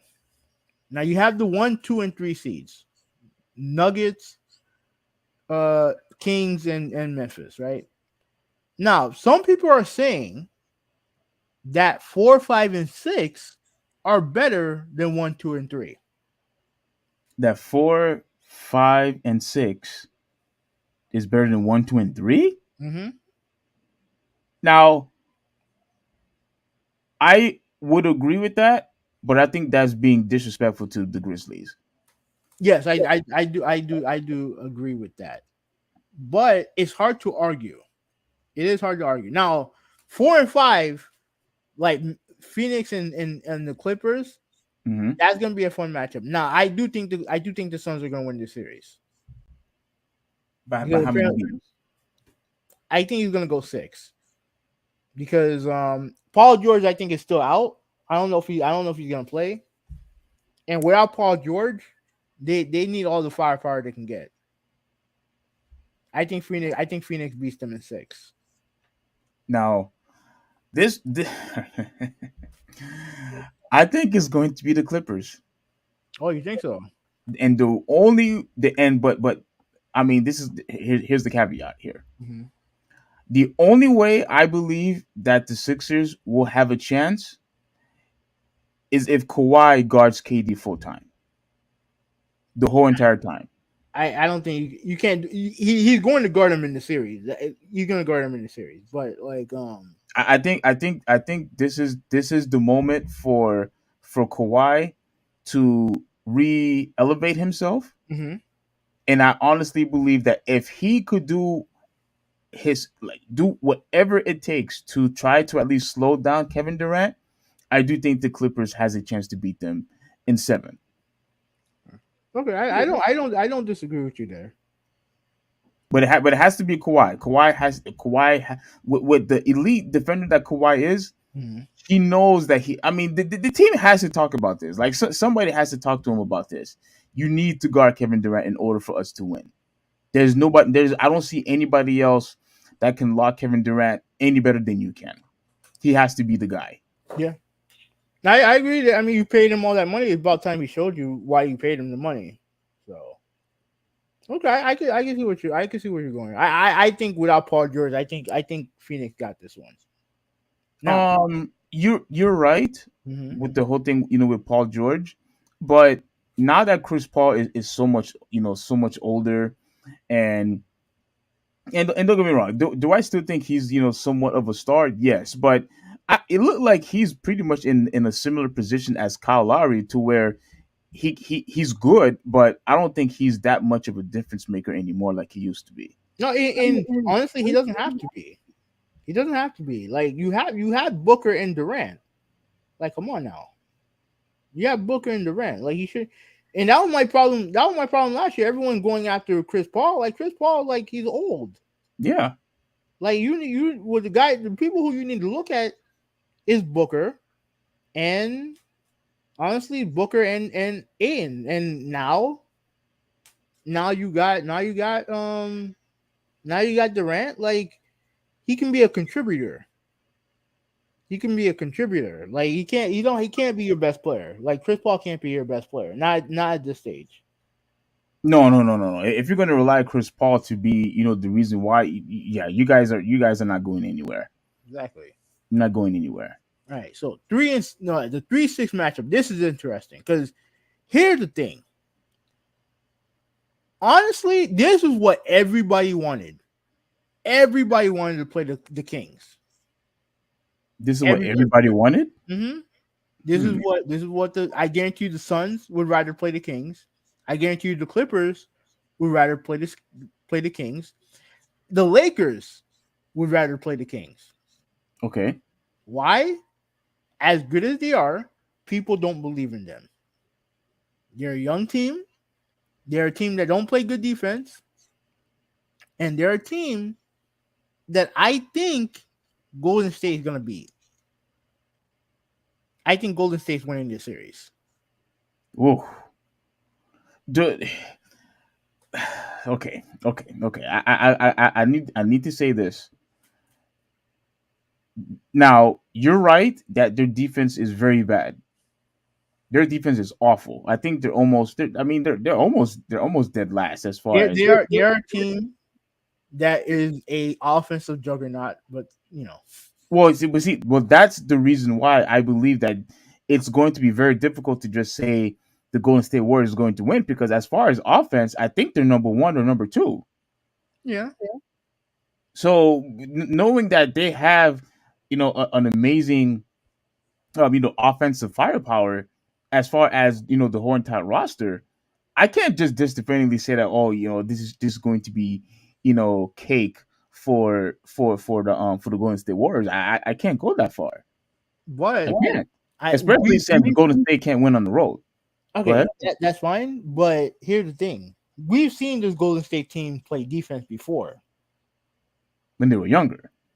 Yeah, but we saw it last year. And Wiggins is back with the team. And I don't think they have any major injuries that we can speak of. And they have Steph Curry. Well, the thing with Wiggins, now there's I don't know if you heard about the rumor. I've heard the rumor. And if it's true, oh, oh my god! Oh, so you heard about it? I heard about Are we talking about the same thing? What did you hear? I heard that he was fathering a kid that's not his. Okay, now listen. I know you made it clear a couple of times. You don't really like to talk about stuff like this. I know you don't like divorces, spending their money, baby mom drama, all that. Like I know you typically don't like to talk about stuff like this, but I'm gonna tell you right now, if that rumor is 100% legit, he's not gonna be able to focus in the playoffs. He's not.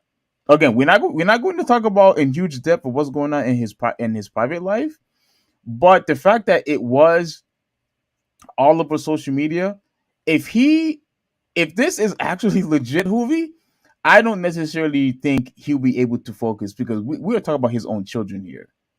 I don't know if he'll be able to be the same guy if all he's thinking about is what's going on in his family. I don't. I mean, I think if he was still being affected by it that severely, I don't think he would have came back. I don't think he would have came back. That's fair. Well, I mean, we'll see. But they are better with him there.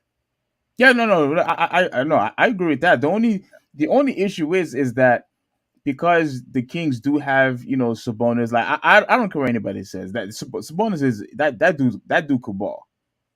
That dude could ball. People don't really give him. Yeah, he's very good.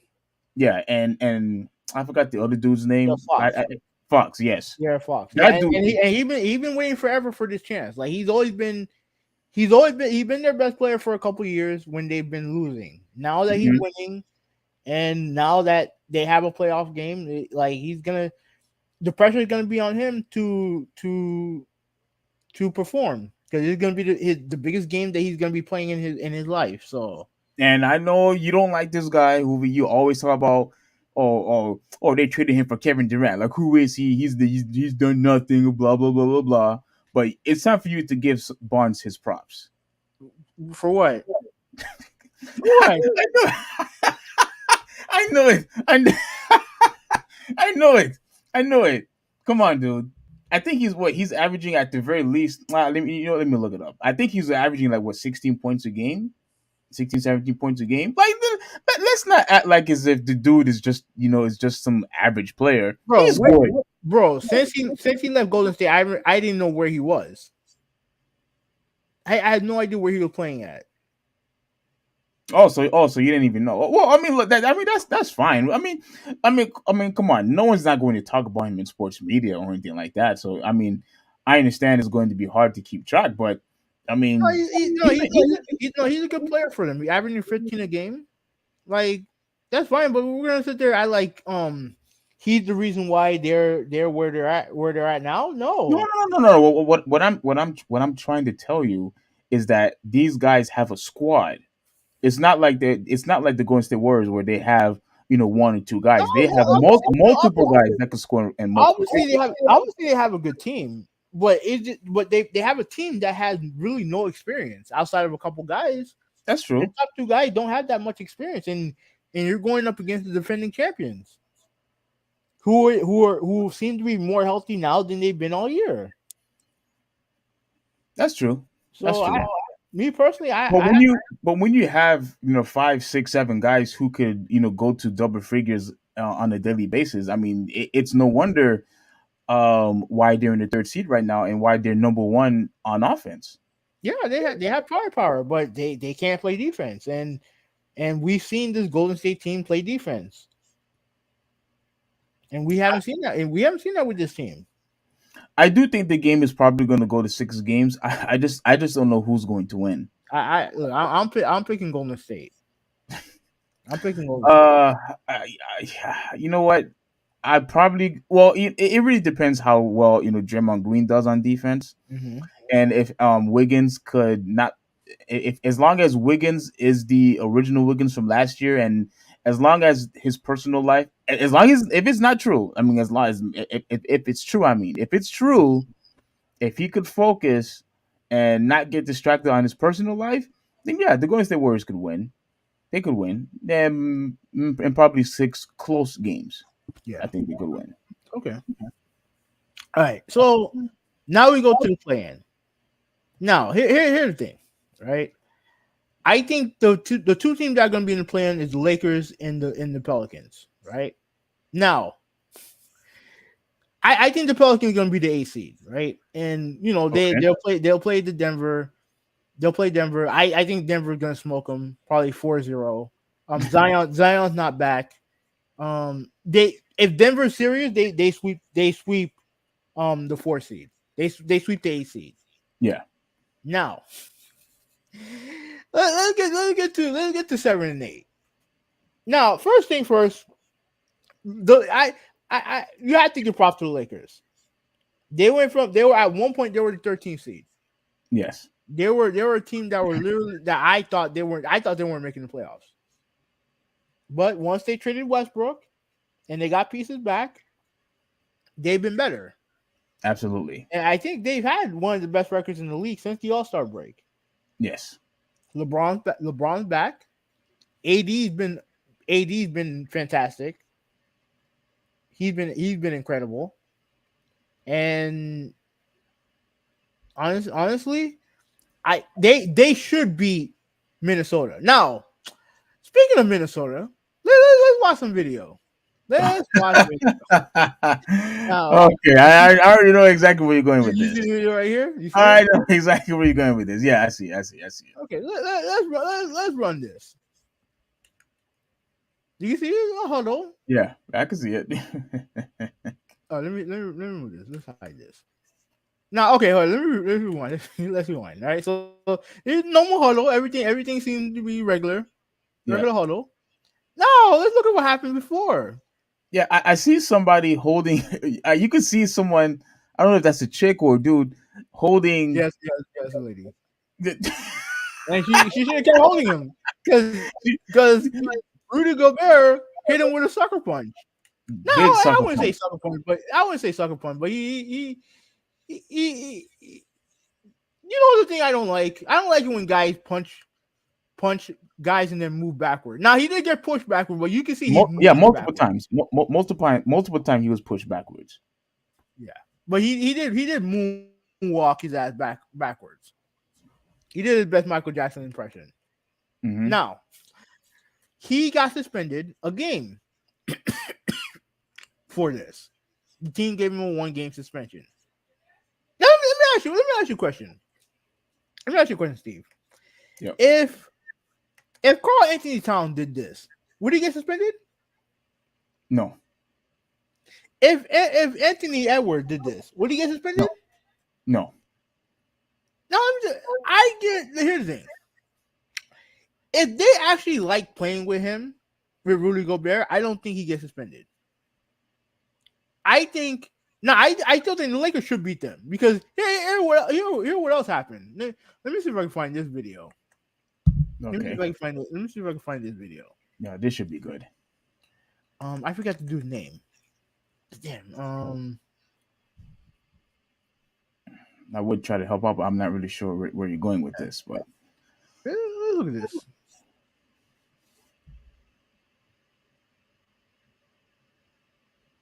Let's see, yeah, there you go.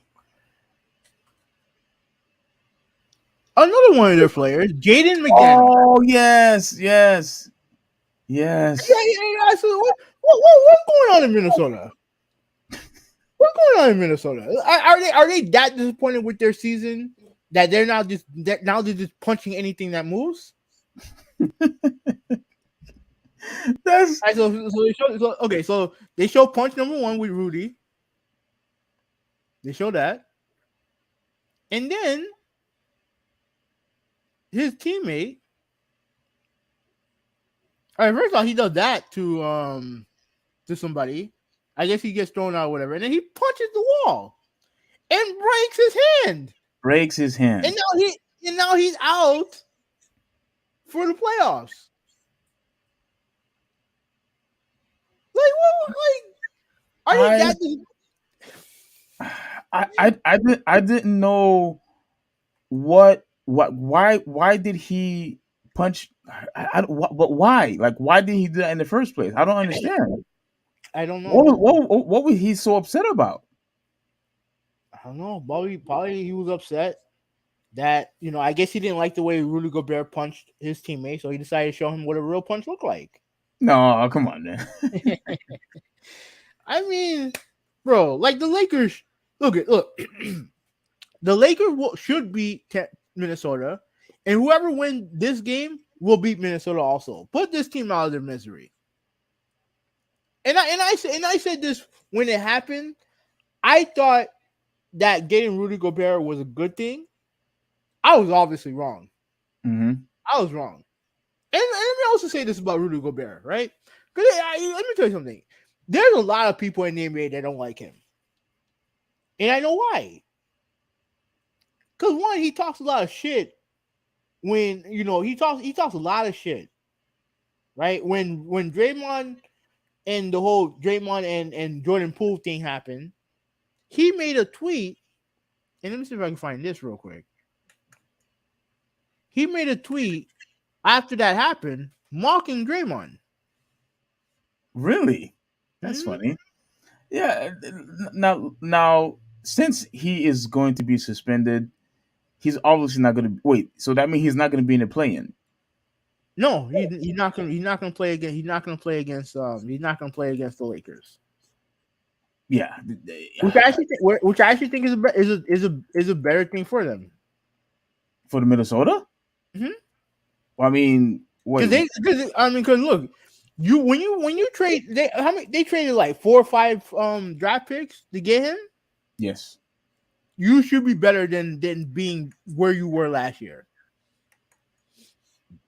And here's the tweet after the whole thing came out with Draymond. This is his tweet: "Insecurity is always loud." And Draymond pretty much repeated the same tweet towards. Oh my gosh, that's classic. No, that's funny. And here's the thing, like, and you look at him and Donovan didn't have a good relationship. I don't give a shit what any of them say. They didn't have a good relationship. Mm-hmm. And the whole thing when COVID was just a thing, he did the mocking thing where he would touch everything and then walk away. People don't like this dude because he's a douchebag. That's what he is. Rudy Gobert is a douchebag. Wow, you taking it to that level? Yes, he absolutely is. He absolutely is. He always got something to say about people. Always got something to say about somebody. Now, I mean, I'm not gonna go as far as calling him a douche. Like you are. I do think he's probably just the Joker in the squad. You know how when you go to school you have that one or two guys who likes to joke around and makes people laugh or whatever. I think that's the type of guy that he is. He's like one of those clowns that just wants to make people laugh. Now it's obviously not working. It's clearly it's not working, but I think it's a mistake for them to suspend him. He's the only one in that whole entire team that is averaging I don't know if it's 10 or 11 rebounds, right? Mm-hmm. And the whole entire team, when it comes to stats wise, I think they're like either 26 or something like that. They're like far high 20s when it comes to offensive and defensive rebounding. So who's going to who's going to rebound the ball now that he's gone? I You know mean, what I'm saying? it should be Anthony. It should be Towns. Towns? Yeah, it should be Towns. Are you serious? Yeah, he's big enough. Hmm. Good look. I mean, I think it might end up being a good thing for them that he's not there. Because I mean, it doesn't seem like it doesn't seem like that team just don't like him. And like I said, when you give up all those draft picks to bring somebody, he needs to be better. Your team needs to be better. Yeah, he needs to be a freaking all-star. Or more than an all-star if you're going to give up all those draft picks for him. Yeah, And all the money that he's making. He needs to dominate. That's what he needs to do. you can't be a 7 seed. That's you can't be a 7 seed. Yeah. And that's I want to see numbers. Now I'm not saying that I want to see the same numbers that Giannis and Embiid is making. Well, come on, man. You have to average at close to 20 points per game, 15 rebounds per game. That's what I want. yeah. That's what I want. You're a 7-footer. You should be dominating. Yeah. But So I think the Lakers win this game. And they'll be the 7th seed against Memphis. Now, who would you have in a series with Memphis and the Lakers? Let's say hypothetically. I think if Minnesota wins, Memphis will beat them easy. well, of course. Yeah, but when it comes to what about the Lakers and Memphis? That is probably the only matchup that I truly don't know who's going to win. I think if they do get the Lakers, I think.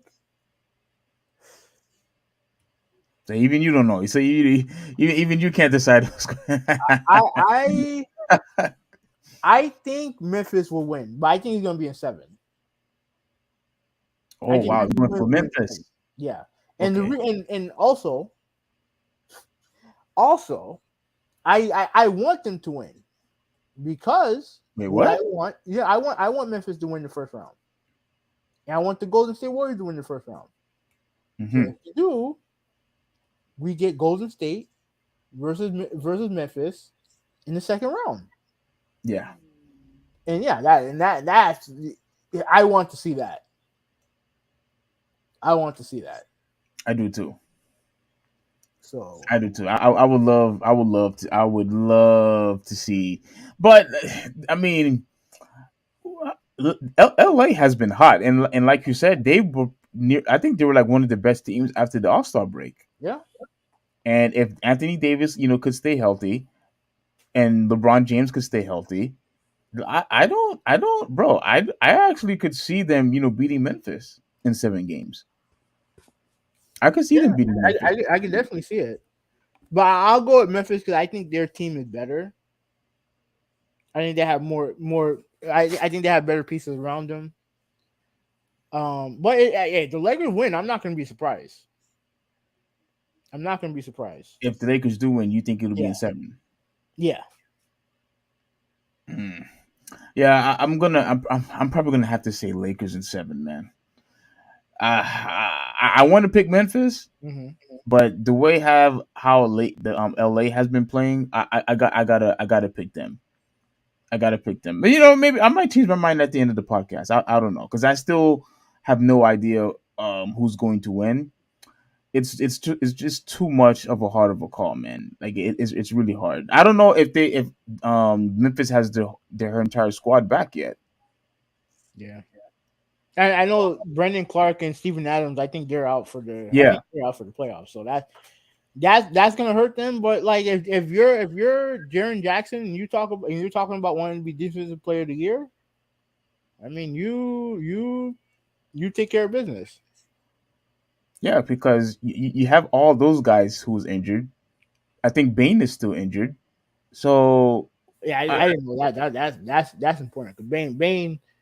I think he's their second best scorer on the team. yeah, so I mean, you have all these guys who are hurt. I just don't see it. I just don't see it, man. I don't see them beating LA because they're not healthy. They still have, enough firepower, but I don't think it's going to be enough now that AD is finally back and he's playing elite basketball.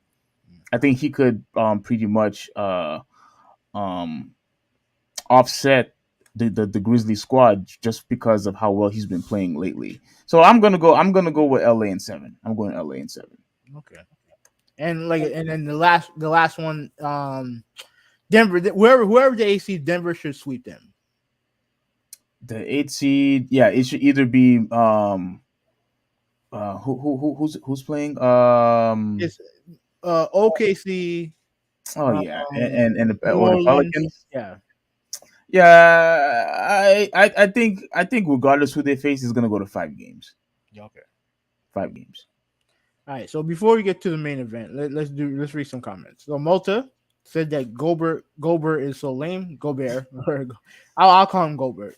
It's so lame. Oh, so you're doing some name calling. You're doing some name calling. No, because technically, the American version of it is called Goldberg. All right, all right. Goldberg. Like Just checking, just checking. Multi's not a fan, so I'm just gonna call him Goldberg. Just checking. Punches his only teammate during the middle of a game.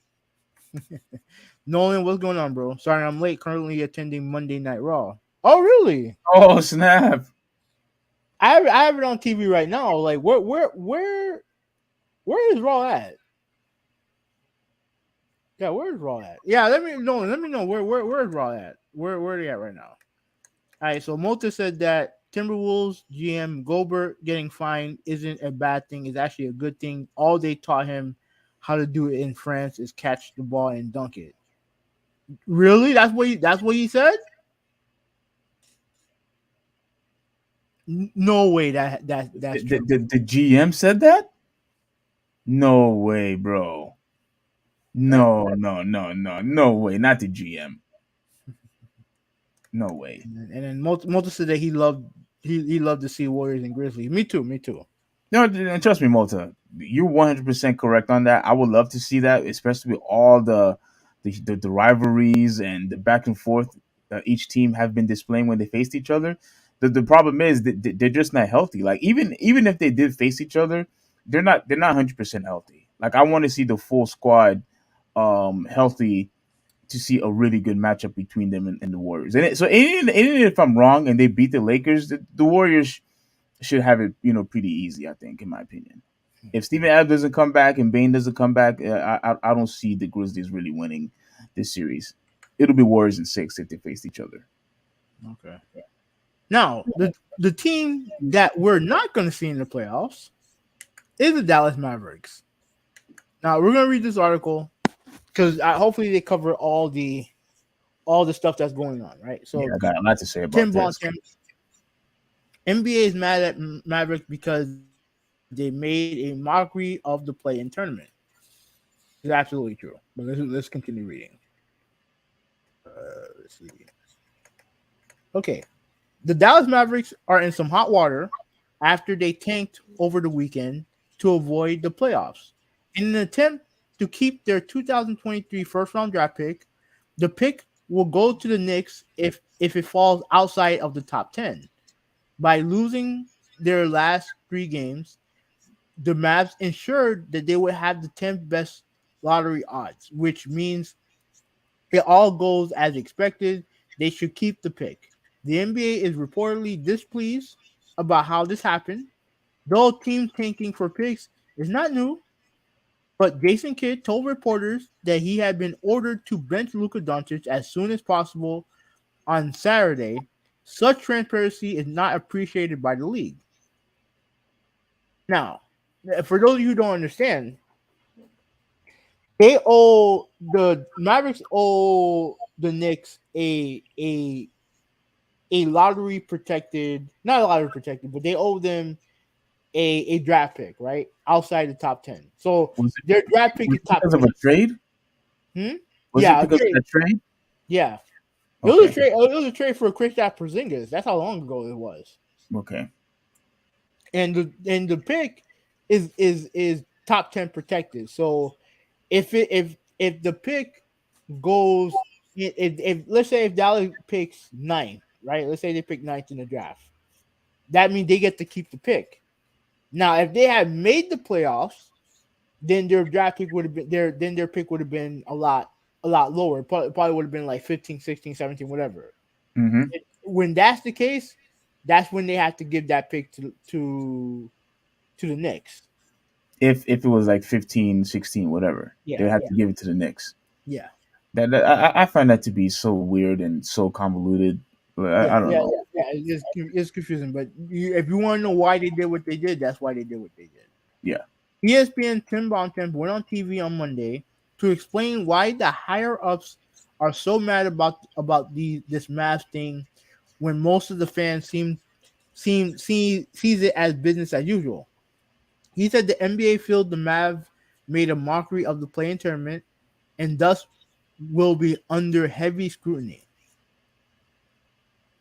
Yeah, so what happened was they pretty much rested, like they rested all their star players, and Luca played like the first quarter and like the beginning of the second quarter, and that was it. That was it. Yep. Yeah, and they still almost won the game. They still almost won the game, but they were up by a lot, and then JaVale McGee started shooting threes, and and all the other weird shit, and they ended up losing the game. So okay, it is objectively funny phrasing to say the Mavs made a mockery of something that did not exist 4 years ago and holds zero value to anybody other than Adam Silver. It is also rather amusing that an entity as large and all-encompassing as the NBA could feel embarrassed by the actions of one team. Honestly, the only entity that should feel embarrassed is Mark Cuban. The man forced his coach to sit his Slovenian superstar on the team Slovenia night. Yeah. Okay, so Slovenia night, like the Heat did this when Goran Dragic was on the team. They did this also. They did Slovenia night. They always had the night when Luka and the Maverick came to town against Miami when they had Goran Dragic. Mm-hmm. What happened is that they had these Slovenian Slovenians, the people, the fans of theirs, they would come in and they would be rowdy, they would do chants and stuff like that. So it was a big deal. So Slovenian night is a big deal. Mm-hmm. And Mark Cuban had them pretty much sit Luca on Slovenian night. Okay, so let me rephrase. Let me reread this. Honestly, the only entity that should feel embarrassed is Mark Cuban. The man forced his coach to sit his Slovenian superstar on the team's Slovenia night, but didn't have the guts to do it for the whole game. Instead, he settled for a half measure and let Luka play one quarter, all to score his 10th best odds in the draft, which is statistically unlikely to produce a player of value. And this all came after trading for Kyrie, of all people, in an effort to make the playoffs this year. If the balls do not bounce Dallas's way, then it will literally all be for nothing. And Kyrie Irving, he's a free agent. Now they don't know if he's gonna come back. They don't know if he's going to resign because he's a free agent, so he can go pretty much anywhere he wants as long as they offer him money. Yep. And it's a question of whether or not Dallas is going to offer him the contract, but I think they will because they don't want to lose two point guards in a span of 2 years for nothing. So here's the thing that I don't know if they're gonna mention it here, but Jalen Bronson, who played for the Knicks, he said that he would have resigned with Dallas if they paid him. That's what he said. Wow. Now, Mark Cuban came out and said that the reason why they didn't resign him was because they couldn't get an agreement, and he said that when the parents got involved, that's when things became difficult. Now, his father is not he's not like a regular father. Like he's been in the NBA. He's been in the NBA for a long time. I know he's been an assistant coach. I think he works for an agency now. To work for the same agency that the GM for the Knicks used to work for.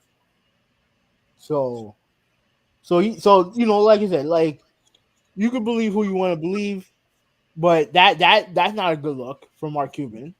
Right. And then this is obviously not a good look for Mark Cuban. So let's continue reading. Yeah, this is the last part actually. The league should let teams like the Mavericks spill all over themselves in public. That humiliation and justified outrage from their own fans is more effective than anything the league could responsibly do. So what? So what? So the investigation is pretty much whether or not they're tanked or not, which is obviously what they did, right? Yes. Now, there's not the first time. There's not the first time they've been in trouble for tanking. Because when they got Luka, the year that they got Luka, he pretty much said Mark Cuban pretty much said, that hey, it was more beneficial for us to tank, and he got fined for that. And he got fined for that. Yeah, I remember he got fined. Yeah. Yeah, but at the end of the day, they got Luka, so it was worth it.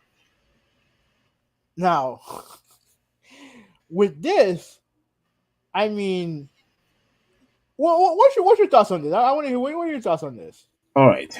I'm glad you asked. I'm glad you asked me that question. Now, to me, all of this was just a waste of time. All of it. Mm-hmm. You traded for Kyrie Irving. You started losing. You started losing all of these games. Or But yeah, That's why he didn't do his exit interview. By the way, yeah, I heard about that. yeah. I heard about that. But he's not going to get fined for it, is he? I don't know. I don't know. 'Cause I don't think you have to. Okay. All right. So here's the thing that I have to say. Mm-hmm.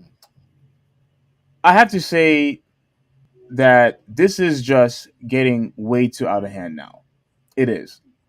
When it comes to all the stuff that I've been complaining about in recent years, about all the load management, players sitting out, yada yada yada, you still had the chance to at the very least make it to the play-in and still have great high box office numbers because you have two elite offensive superstars in your squad. This still would have been good for TV.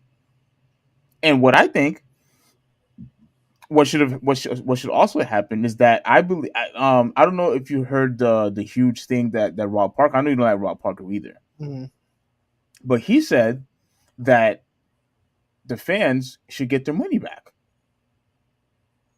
That they should get a full refund because you decided that you wanted to sit out all of your players, including Kyrie, and you put Luka Doncic, well, whatever his, I can't pronounce his last name again. Mm-hmm.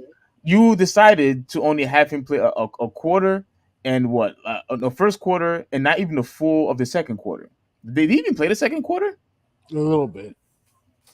So you decided to do that. So to me, that's a slap in the face to the fan base. It's a huge slap in the face because what you did was, oh, you know what? Well, we don't want to, sit out everybody. So we'll give you fans, just a little sample of our stars, so that way, you don't complain. No, people are still going to complain. People are still going to complain. They need to give their fan base a full refund from that game, 100% full refund. That they should be Mark Cuban should be ashamed of himself, especially since he goes to this. He always goes to the Shark Tank show. He's one of the members in the Shark Tank talking about, oh, you have to give good products. Always giving this lecture. You have to offer good products to the people. The people matter. You have to listen to them. Blah blah blah blah blah. And what you do? What you do? You decide to sit out everybody. You decide to sit out everybody, knowing that you had a chance to make it to the play-in, knowing that you had a chance to make it to the playoffs. Like this is the type of stuff that I just really despise what the NBA has becoming into. And this is and I honestly believe this is one of the reasons why that a lot of people haven't been watching the NBA. I don't know if you heard. Haven't been watching the NBA.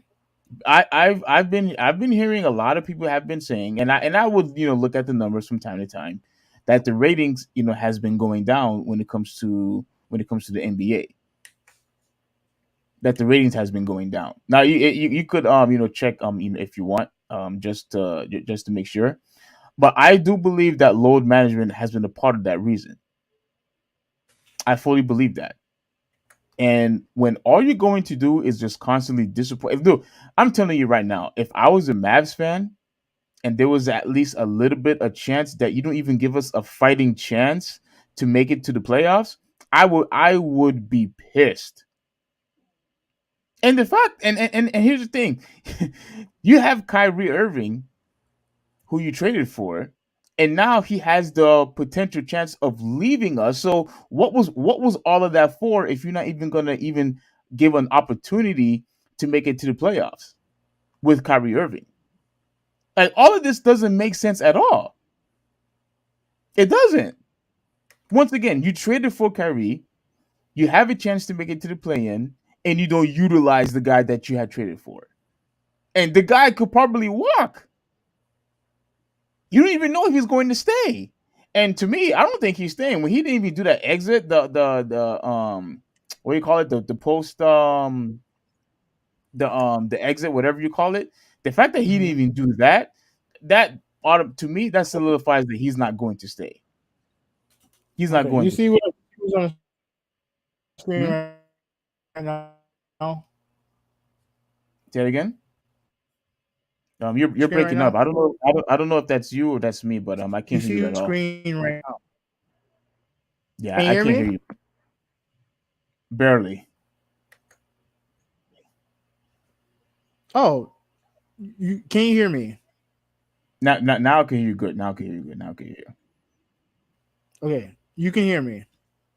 Now I can. Yeah. Okay. Do you see what's on the screen right here? NBA sets total attendance, average attendance, sellout records for the Dallas Mavericks. Okay. No, this is for the NBA in general. Okay.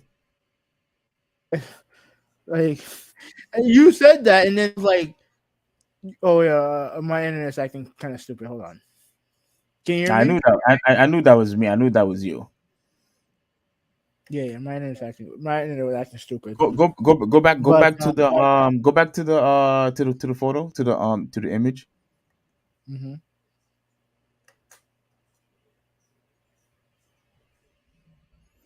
Yeah, Okay. How recent is this?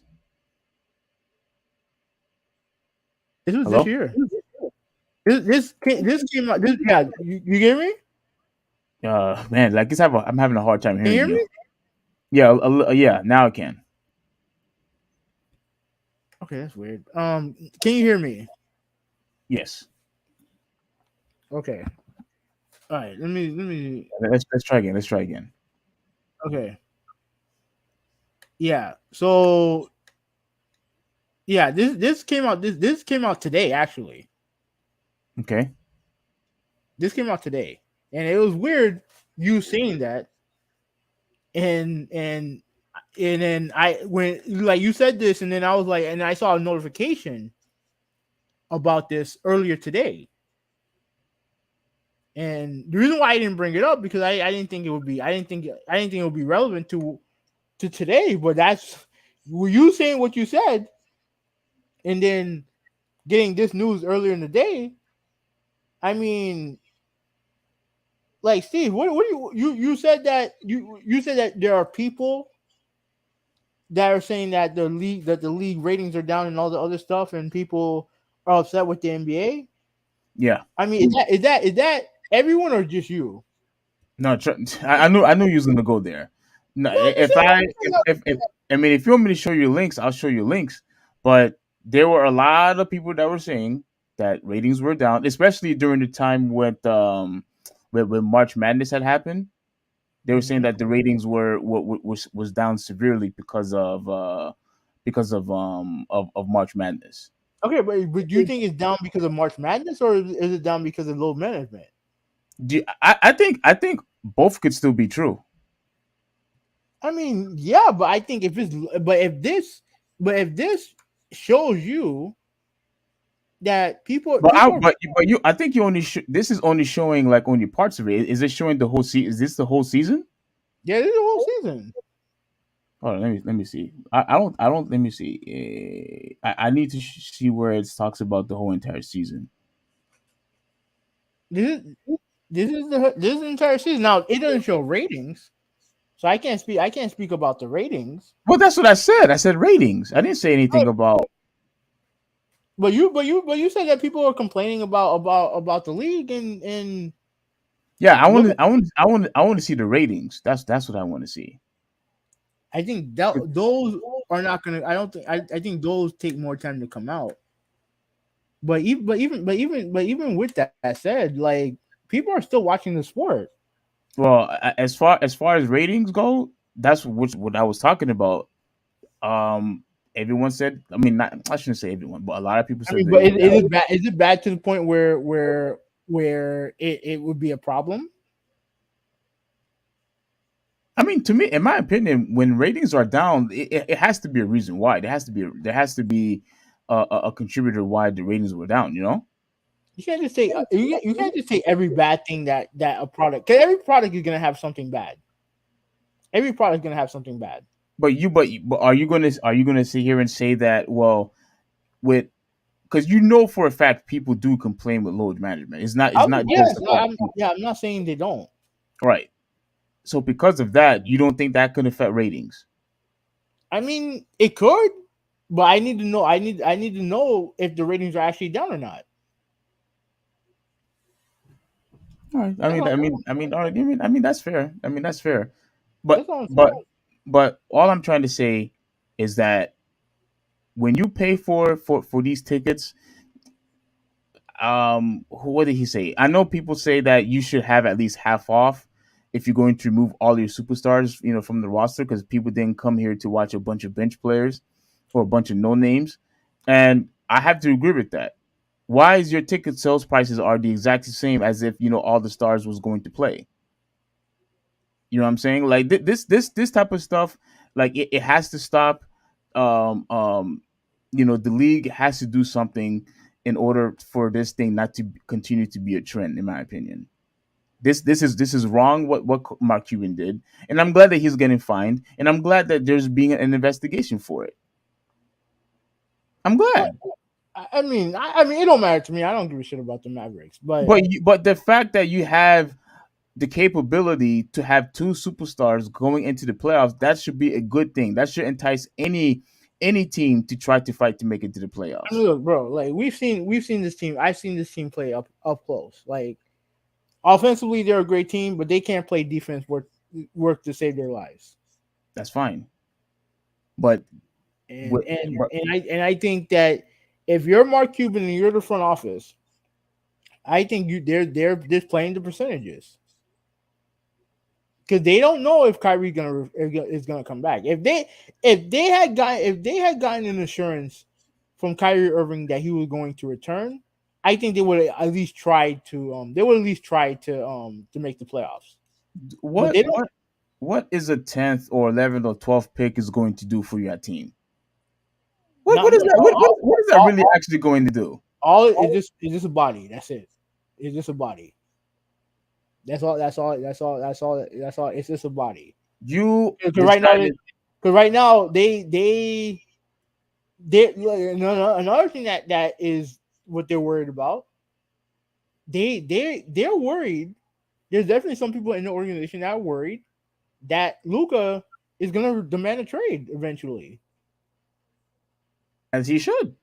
And Steve, you can't go from being in the Western Conference Finals to not being in the playoffs and losing two your top guys, your second best player. The last 2 years, you're losing your second best player for nothing. Okay, but didn't you just say just last week or 2 weeks ago that Luca doesn't want to be in a rebuild? No, you don't. Okay, But if you but you're relying on on the pick. You decided to tank on the last important game for the whole entire and for your lives, and for what, a 10th pick? yeah, yeah, because the Do you, thing is do you that see do you see the foolishness that I'm talking because about? they don't know if if Kyrie's coming back, What's the 10th pick is going to do? bro. All it is to them is just a body. That's it. It's just a body. You That's all. threw away your whole entire season for a 10th pick. Like Yeah, seriously, yeah.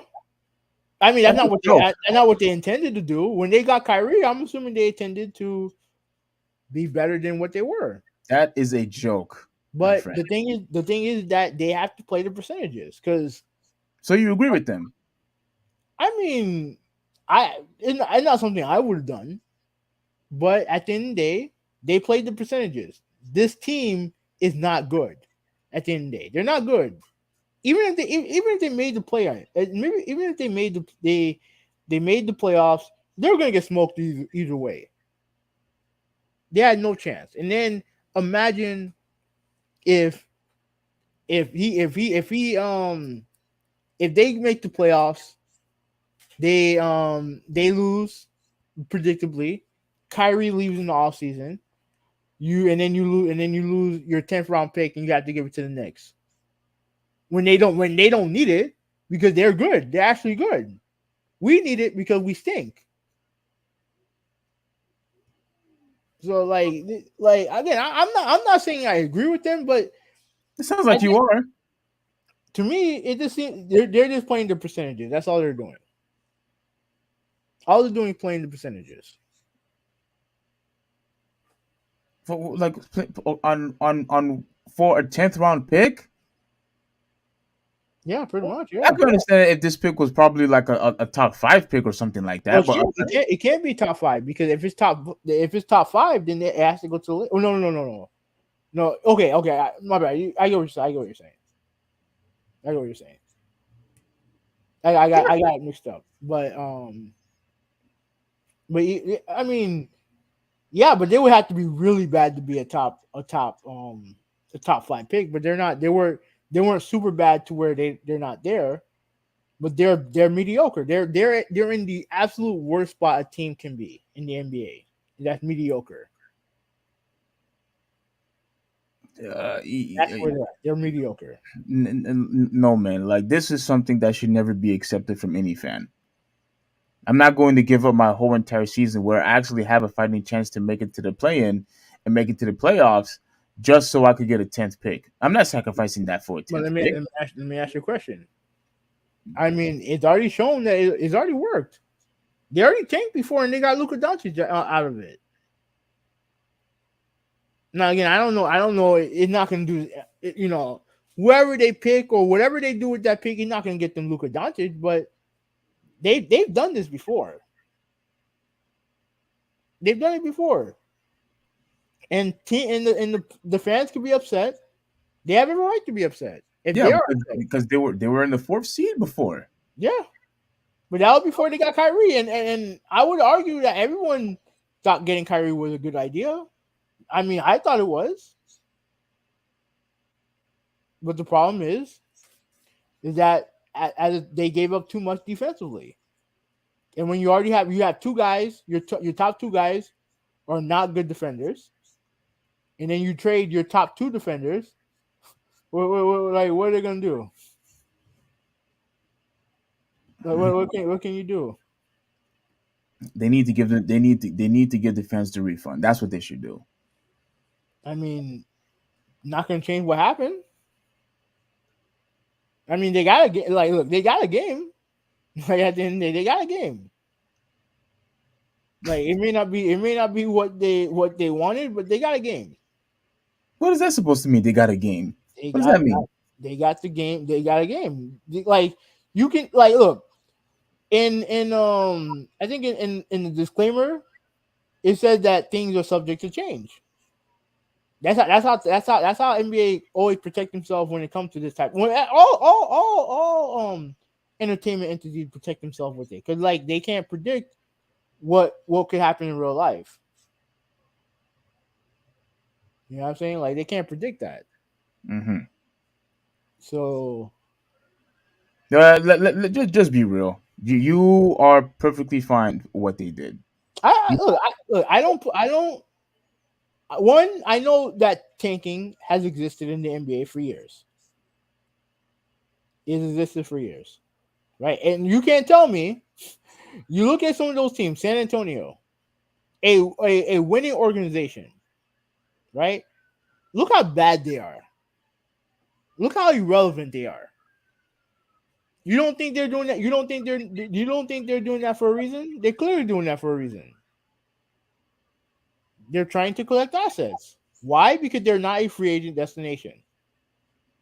Detroit, they're irrelevant, right? They had this one. They had the one guy, Cade Cunningham. He was hurt throughout the whole year. And you know they want Victor Wembanyama. Same thing with let's see what else. Houston. That team sucks. Yeah, but those teams were never in playoff contention. The No, Mavericks were. yeah, they were. And That's the difference. it was only until it was only until what like a week ago where they decided, okay, listen, this team stinks. You know, it's time for us to tank. Pretty much. And they're only doing it to protect their draft pick because they don't want the draft pick going to they don't want the draft pick going to the Knicks. They just don't. Yeah, sounds like you're in favor of Mark Cuban. No, I'm not. I'm in favor. It just I don't even like Mark Cuban like that. But the thing is that I understand. I get it. And when you continuously have a situation where you reward teams for being garbage with a lot with a draft, this is gonna happen. This is gonna continue to happen. This is gonna continue to happen. Well, there's really no other way for you to make your team better. Of course there is. Offer guys the most money. Offer guys money. You can make a team better. Like, come on, this is the same team that was in the Western Conference Finals last year. Come on now. They could have signed Jalen Brunson. They had all year to do it, but they didn't. Because why? Because they didn't look at him as a viable number two option. They thought that he was a flash in the pan, and so let him go for nothing. Now And then they struggled a little bit, a and little then bit. yeah, they struggled. I mean, they were the fourth seed, but let's be real, they weren't the same team that they were last year. They weren't the same team. At least the same team that went to the Western Conference Finals. They weren't the same team. They missed Bronson the whole year. So what did they do? They get a superstar in Kyrie Irving. And when they got him, they started losing games, started losing games. But Why? at the very least, Why? Why? though, Why did they start? Why did they lose games? Because they can't play a lick of defense. yeah, no, yeah. They can't play defense to save their lives. And they knew. Like, look, you go from 4 seed to like being outside the play-in. Your team's no good. That team's no good. What they have right now is just not good enough. So they decided, you know what, F it, man. We're just gonna, we're gonna blow it up. Not blow it up, but we're gonna tank it. Because going into the playoffs and getting their ass whooped was gonna hurt them. Hurt them. Yeah, Hurt them. yeah, yeah. It was gonna hurt them because, like you said, because the pick that they would have gotten was likely gonna go to the Knicks. Hmm. All right. So pretty much what you're saying. Like I said before, that pick was more important than trying to have a fighting chance of going to the play-in and going to the playoffs. Yeah, Just say it. because they Just know, say it. because they know that they don't have a fighting chance. Okay, but You when know you they don't. when you have two elite offensive firepower in your squad, you have a fighting chance. And look, you was going more than likely you was going to face the Nuggets. You definitely have a fighting chance against the Nuggets. No, you don't. Not that team. No, because they can't defend. Who's gonna guard Joker?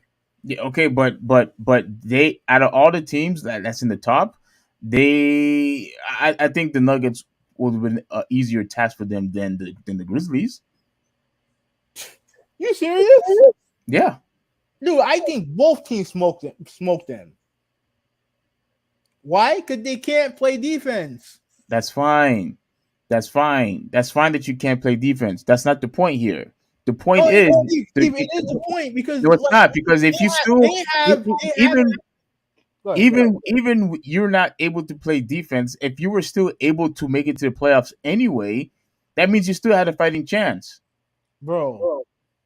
They had what, like 16, 17, 18 games to show, and they showed that this team's no good. Okay, Steve, this team's no good. They had enough of a sample size to show that this team is no. Dude, I watched them play. okay, They can score, dude. so They so can don't make it score. to the seventh seed. So forget the seventh seed, forget the eighth seed, forget the playoff. Don't even bother trying to make to any of those seeds, right? Yeah, don't Don't bother. bother. If I'm them, I wouldn't bother. If I'm them, I wouldn't bother because I know this team's no good.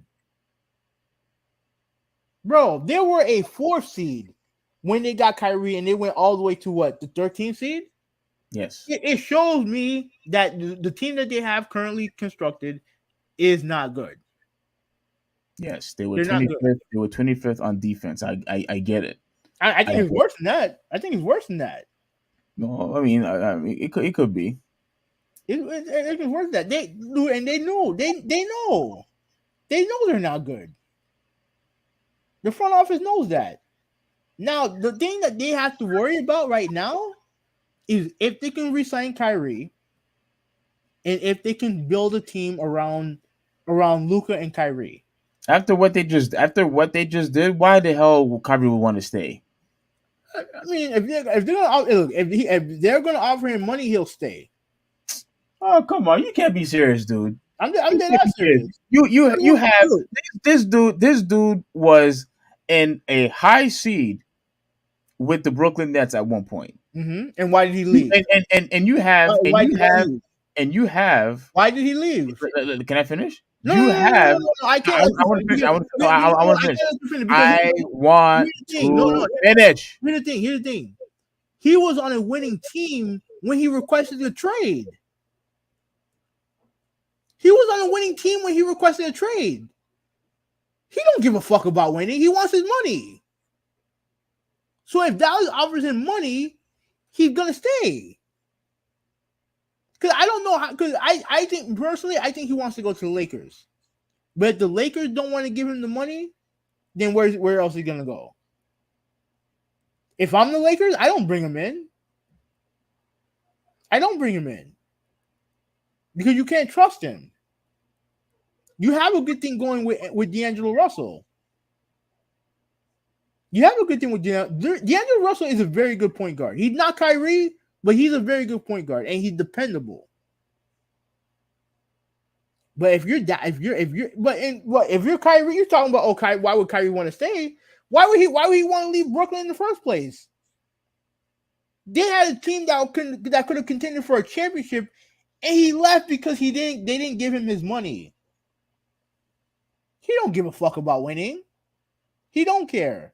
If he cared about winning, he would have never left LeBron James in the first place.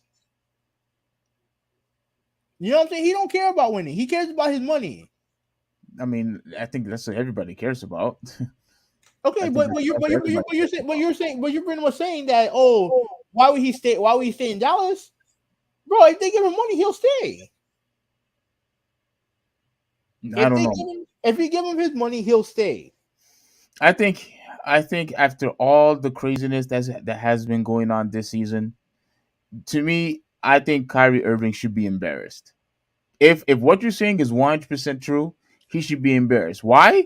Because everybody right now, who he was teammates with, James Harden, Mhm. Kevin Durant, they're all in the playoffs right now. Yeah, He's not. and frankly, I don't think he cares. I don't think he cares because Hmm. if he cared about winning, he would have stayed in Brooklyn. Well, I mean, I don't know what he said when they told him to sit. I don't know if he was pissed off or not. But He frankly, probably was. I think he was. He didn't do the exit interview, whatever you call it.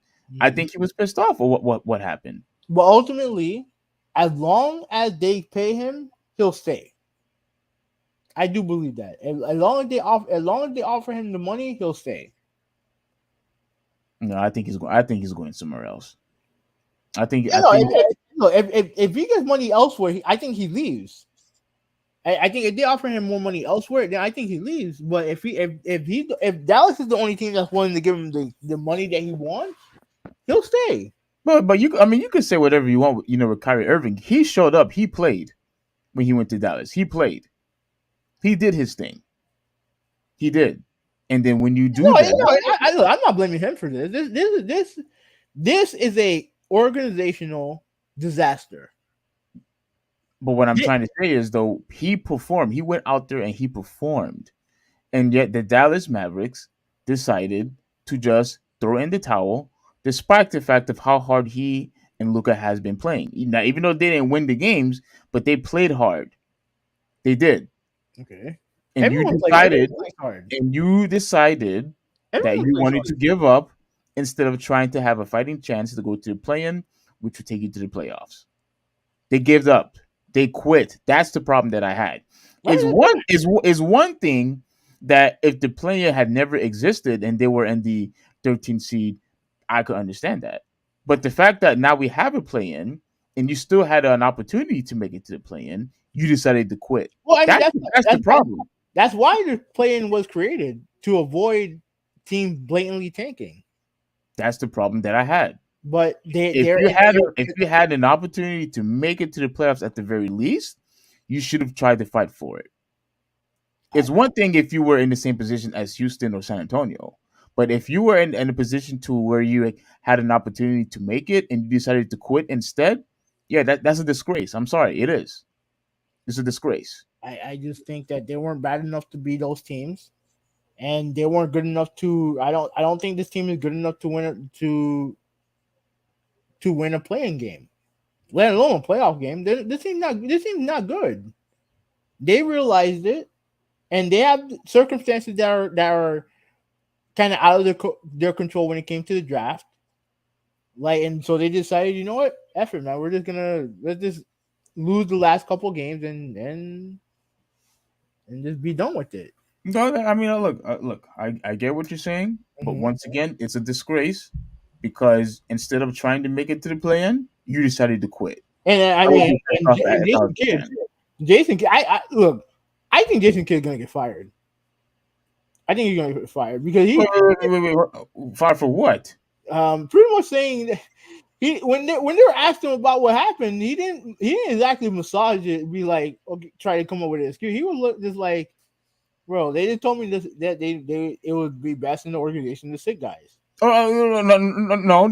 no. If they are going to fire him because of him, telling the truth, then no, they better not fire him for that.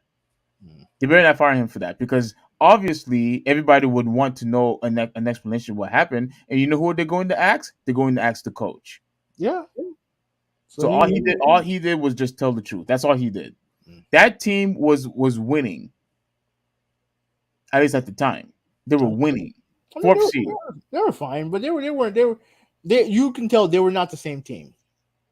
They were not the same team. And Luca, I don't know. I think there's something personal going on with him. But Like what? I don't know. But he's commented on it, but he hasn't gone into detail. But he said that there's some personal stuff that he's dealing with. Like But what? Family problems? I don't know. I don't think he didn't elaborate. But like honestly, like they saw this. They saw this happening. So that's why they did what they did. And when it comes to Jason Kidd, like, no, I don't think I don't think he should get fired, but like I think they'll fire him. No, they better not fire him. They better not. He did his part. He did his job. It's not his fault that they decided to get rid of all the defensive players. For Kyrie, it's not his fault. Not his fault at all for the least bit. No, that's. I pretty much have finished what I have to say. Yeah. I hope Mark Cuban does get punished for it.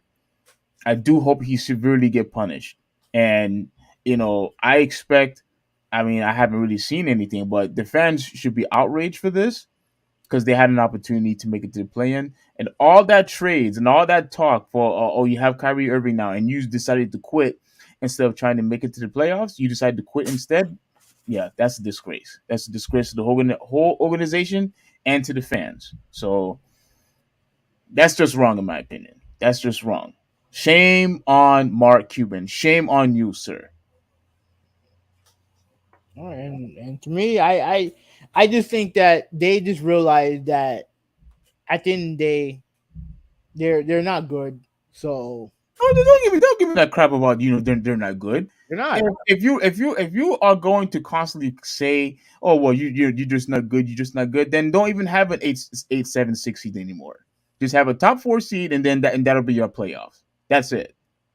Don't give me this crap about they're not good. In most cases, the 6, 7, 8 seed, they're never going to be able to compete against the top 4 seed. Of course, But we we're still not have talking. them. But we're not But we talking still about. have We're them. not talking about 5, 6, 7 seed. We're not talking about 5, 6, 7 seed. We're talking about a team that went from the 4 seed to 13. We're talking about a team, dude. Steve, at the end of the day, this team is not good. They're not good. The trade that they went turned them from being pretty much just above average to being average, to be below average. But they're not bad enough to where they could have a top 5, top 10 pick. They're just not bad enough to be that. So in order for them to protect the draft pick that they have, A 10th pick, yeah, mind you. You're doing all that quitting for a 10th pick. Shame on the whole entire organization and Mark Cuban. Shame. For a 10th pick? You want to sacrifice our whole entire season of making to the playoffs for a 10th pick? Shame on you. they sacrificed their season trying to get Kyrie, and most people would do that. But when your team is bad, the team that you created is no good. Like it's better. To me, it's better just to be like pull the plug and wait till next year. Just pull the plug because at the end of the day, they're not. Dude, trust me, I watched this team play, dude. This team is not good. You keep talking about pulling the plug. A Yeah, 10th pick is not going to do anything for you. hey, may not, but they feel like they don't want to. They don't want to lose everything. That's the problem. They don't want because if they did what you wanted them to do, there's no guarantee Kyrie comes back. They will lose their draft pick, and they end up losing Luca at the end. Because this is all everything everything that's going on is centered around Luca staying. That's what it is. It's surrounding, but is the thing is that is all is contingent on Luca Doncic staying. But that 10th pick is not going to help Doncic stay. That 10th pick is not going to help Kyrie stay. What You're have right. probably helped would have helped them stayed is them trying to compete for a championship. But the team they have can't compete for a championship. That's the problem. The team they have currently can't compete. So what you need as many assets as possible to get guys to come to the team. It's that simple. They need because again, I don't know who they're gonna get rid of to improve their team, but they need guys who can fucking defend. That's what they need. They need guys who can defend, and you need assets in order to get some of these guys. And that draft pick is is an asset.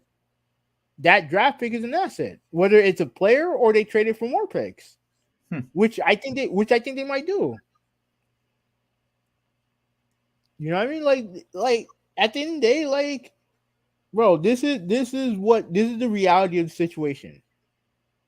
You keep saying, "Oh, they have a chance. They have a chance. Give them a fighting chance." No, the team that they have currently, What do you mean no? no, this team that they have currently, they have no shot in hell of doing anything relevant.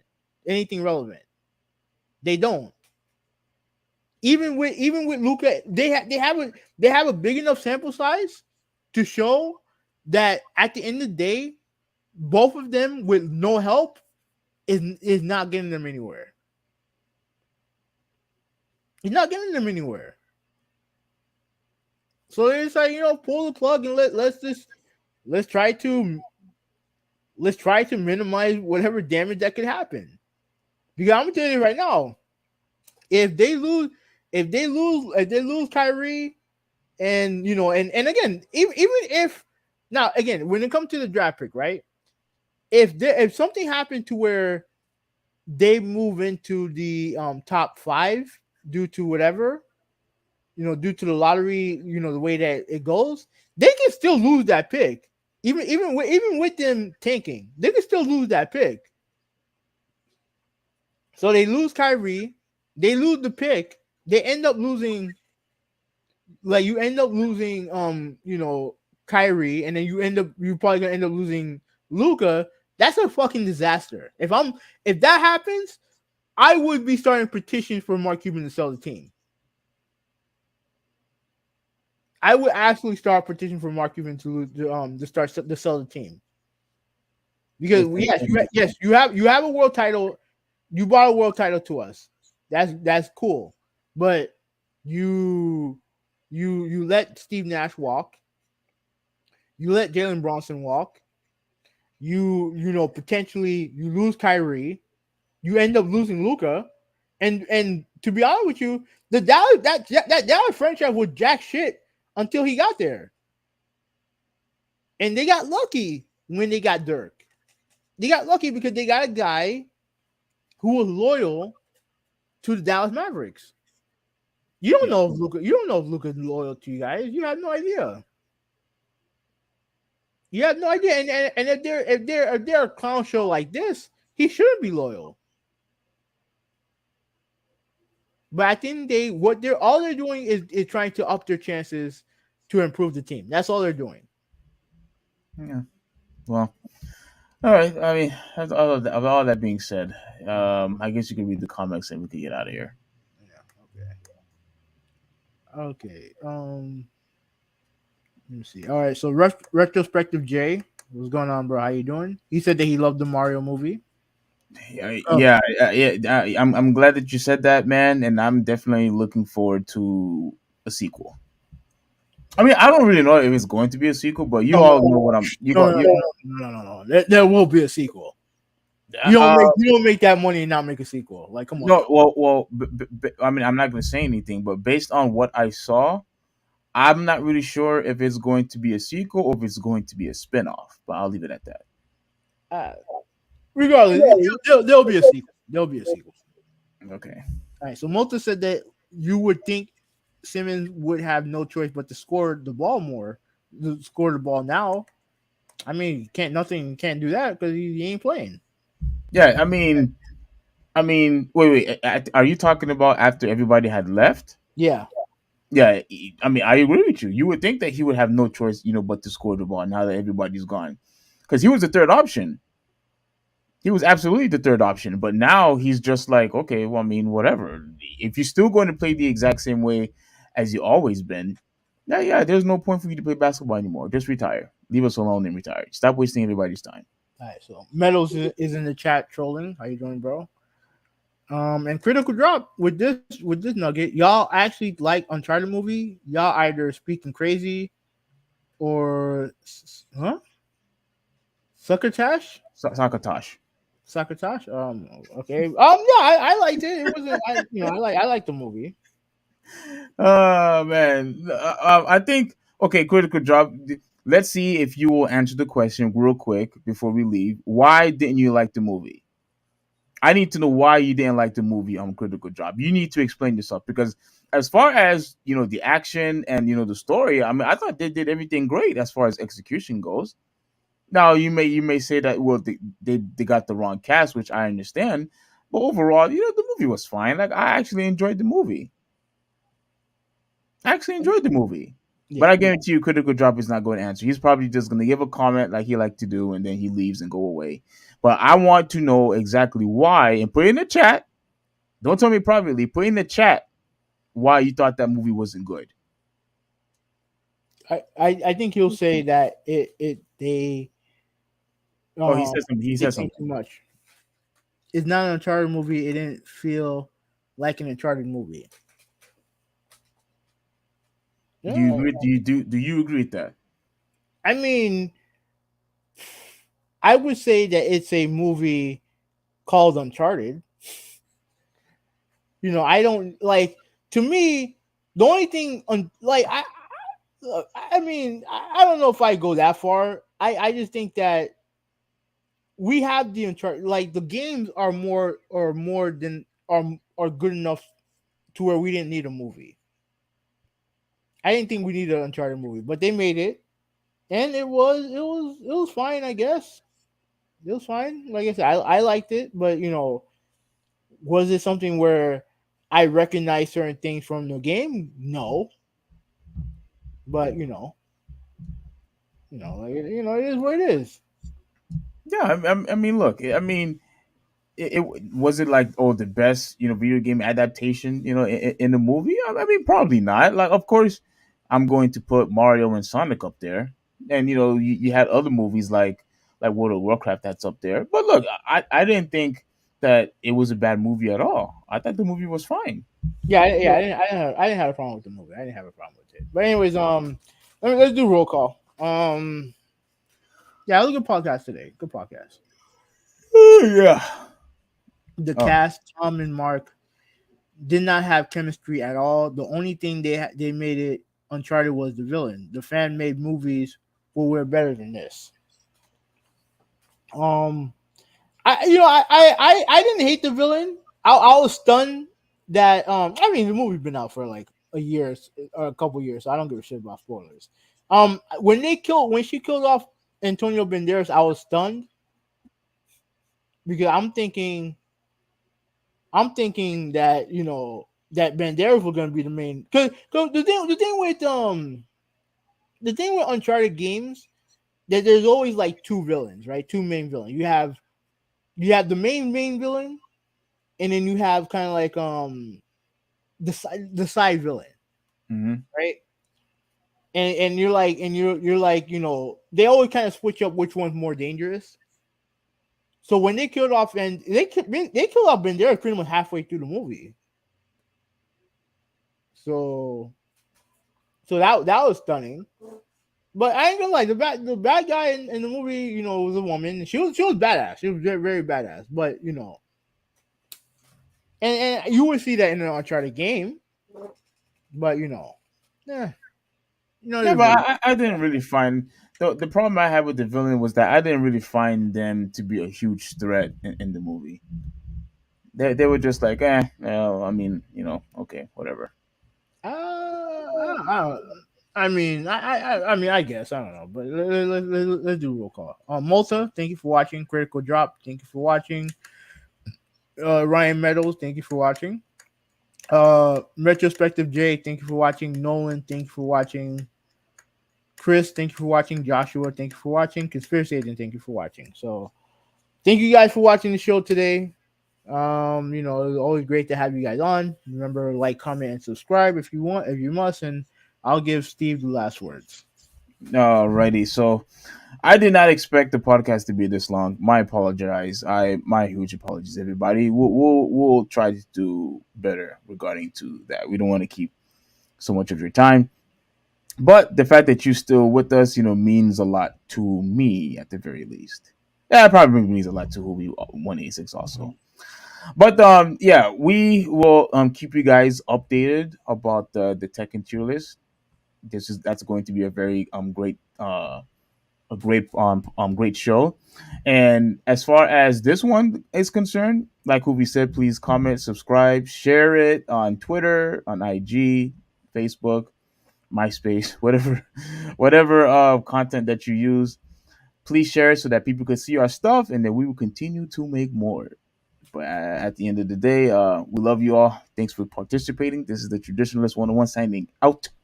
Have a good one. All right, bye, you guys.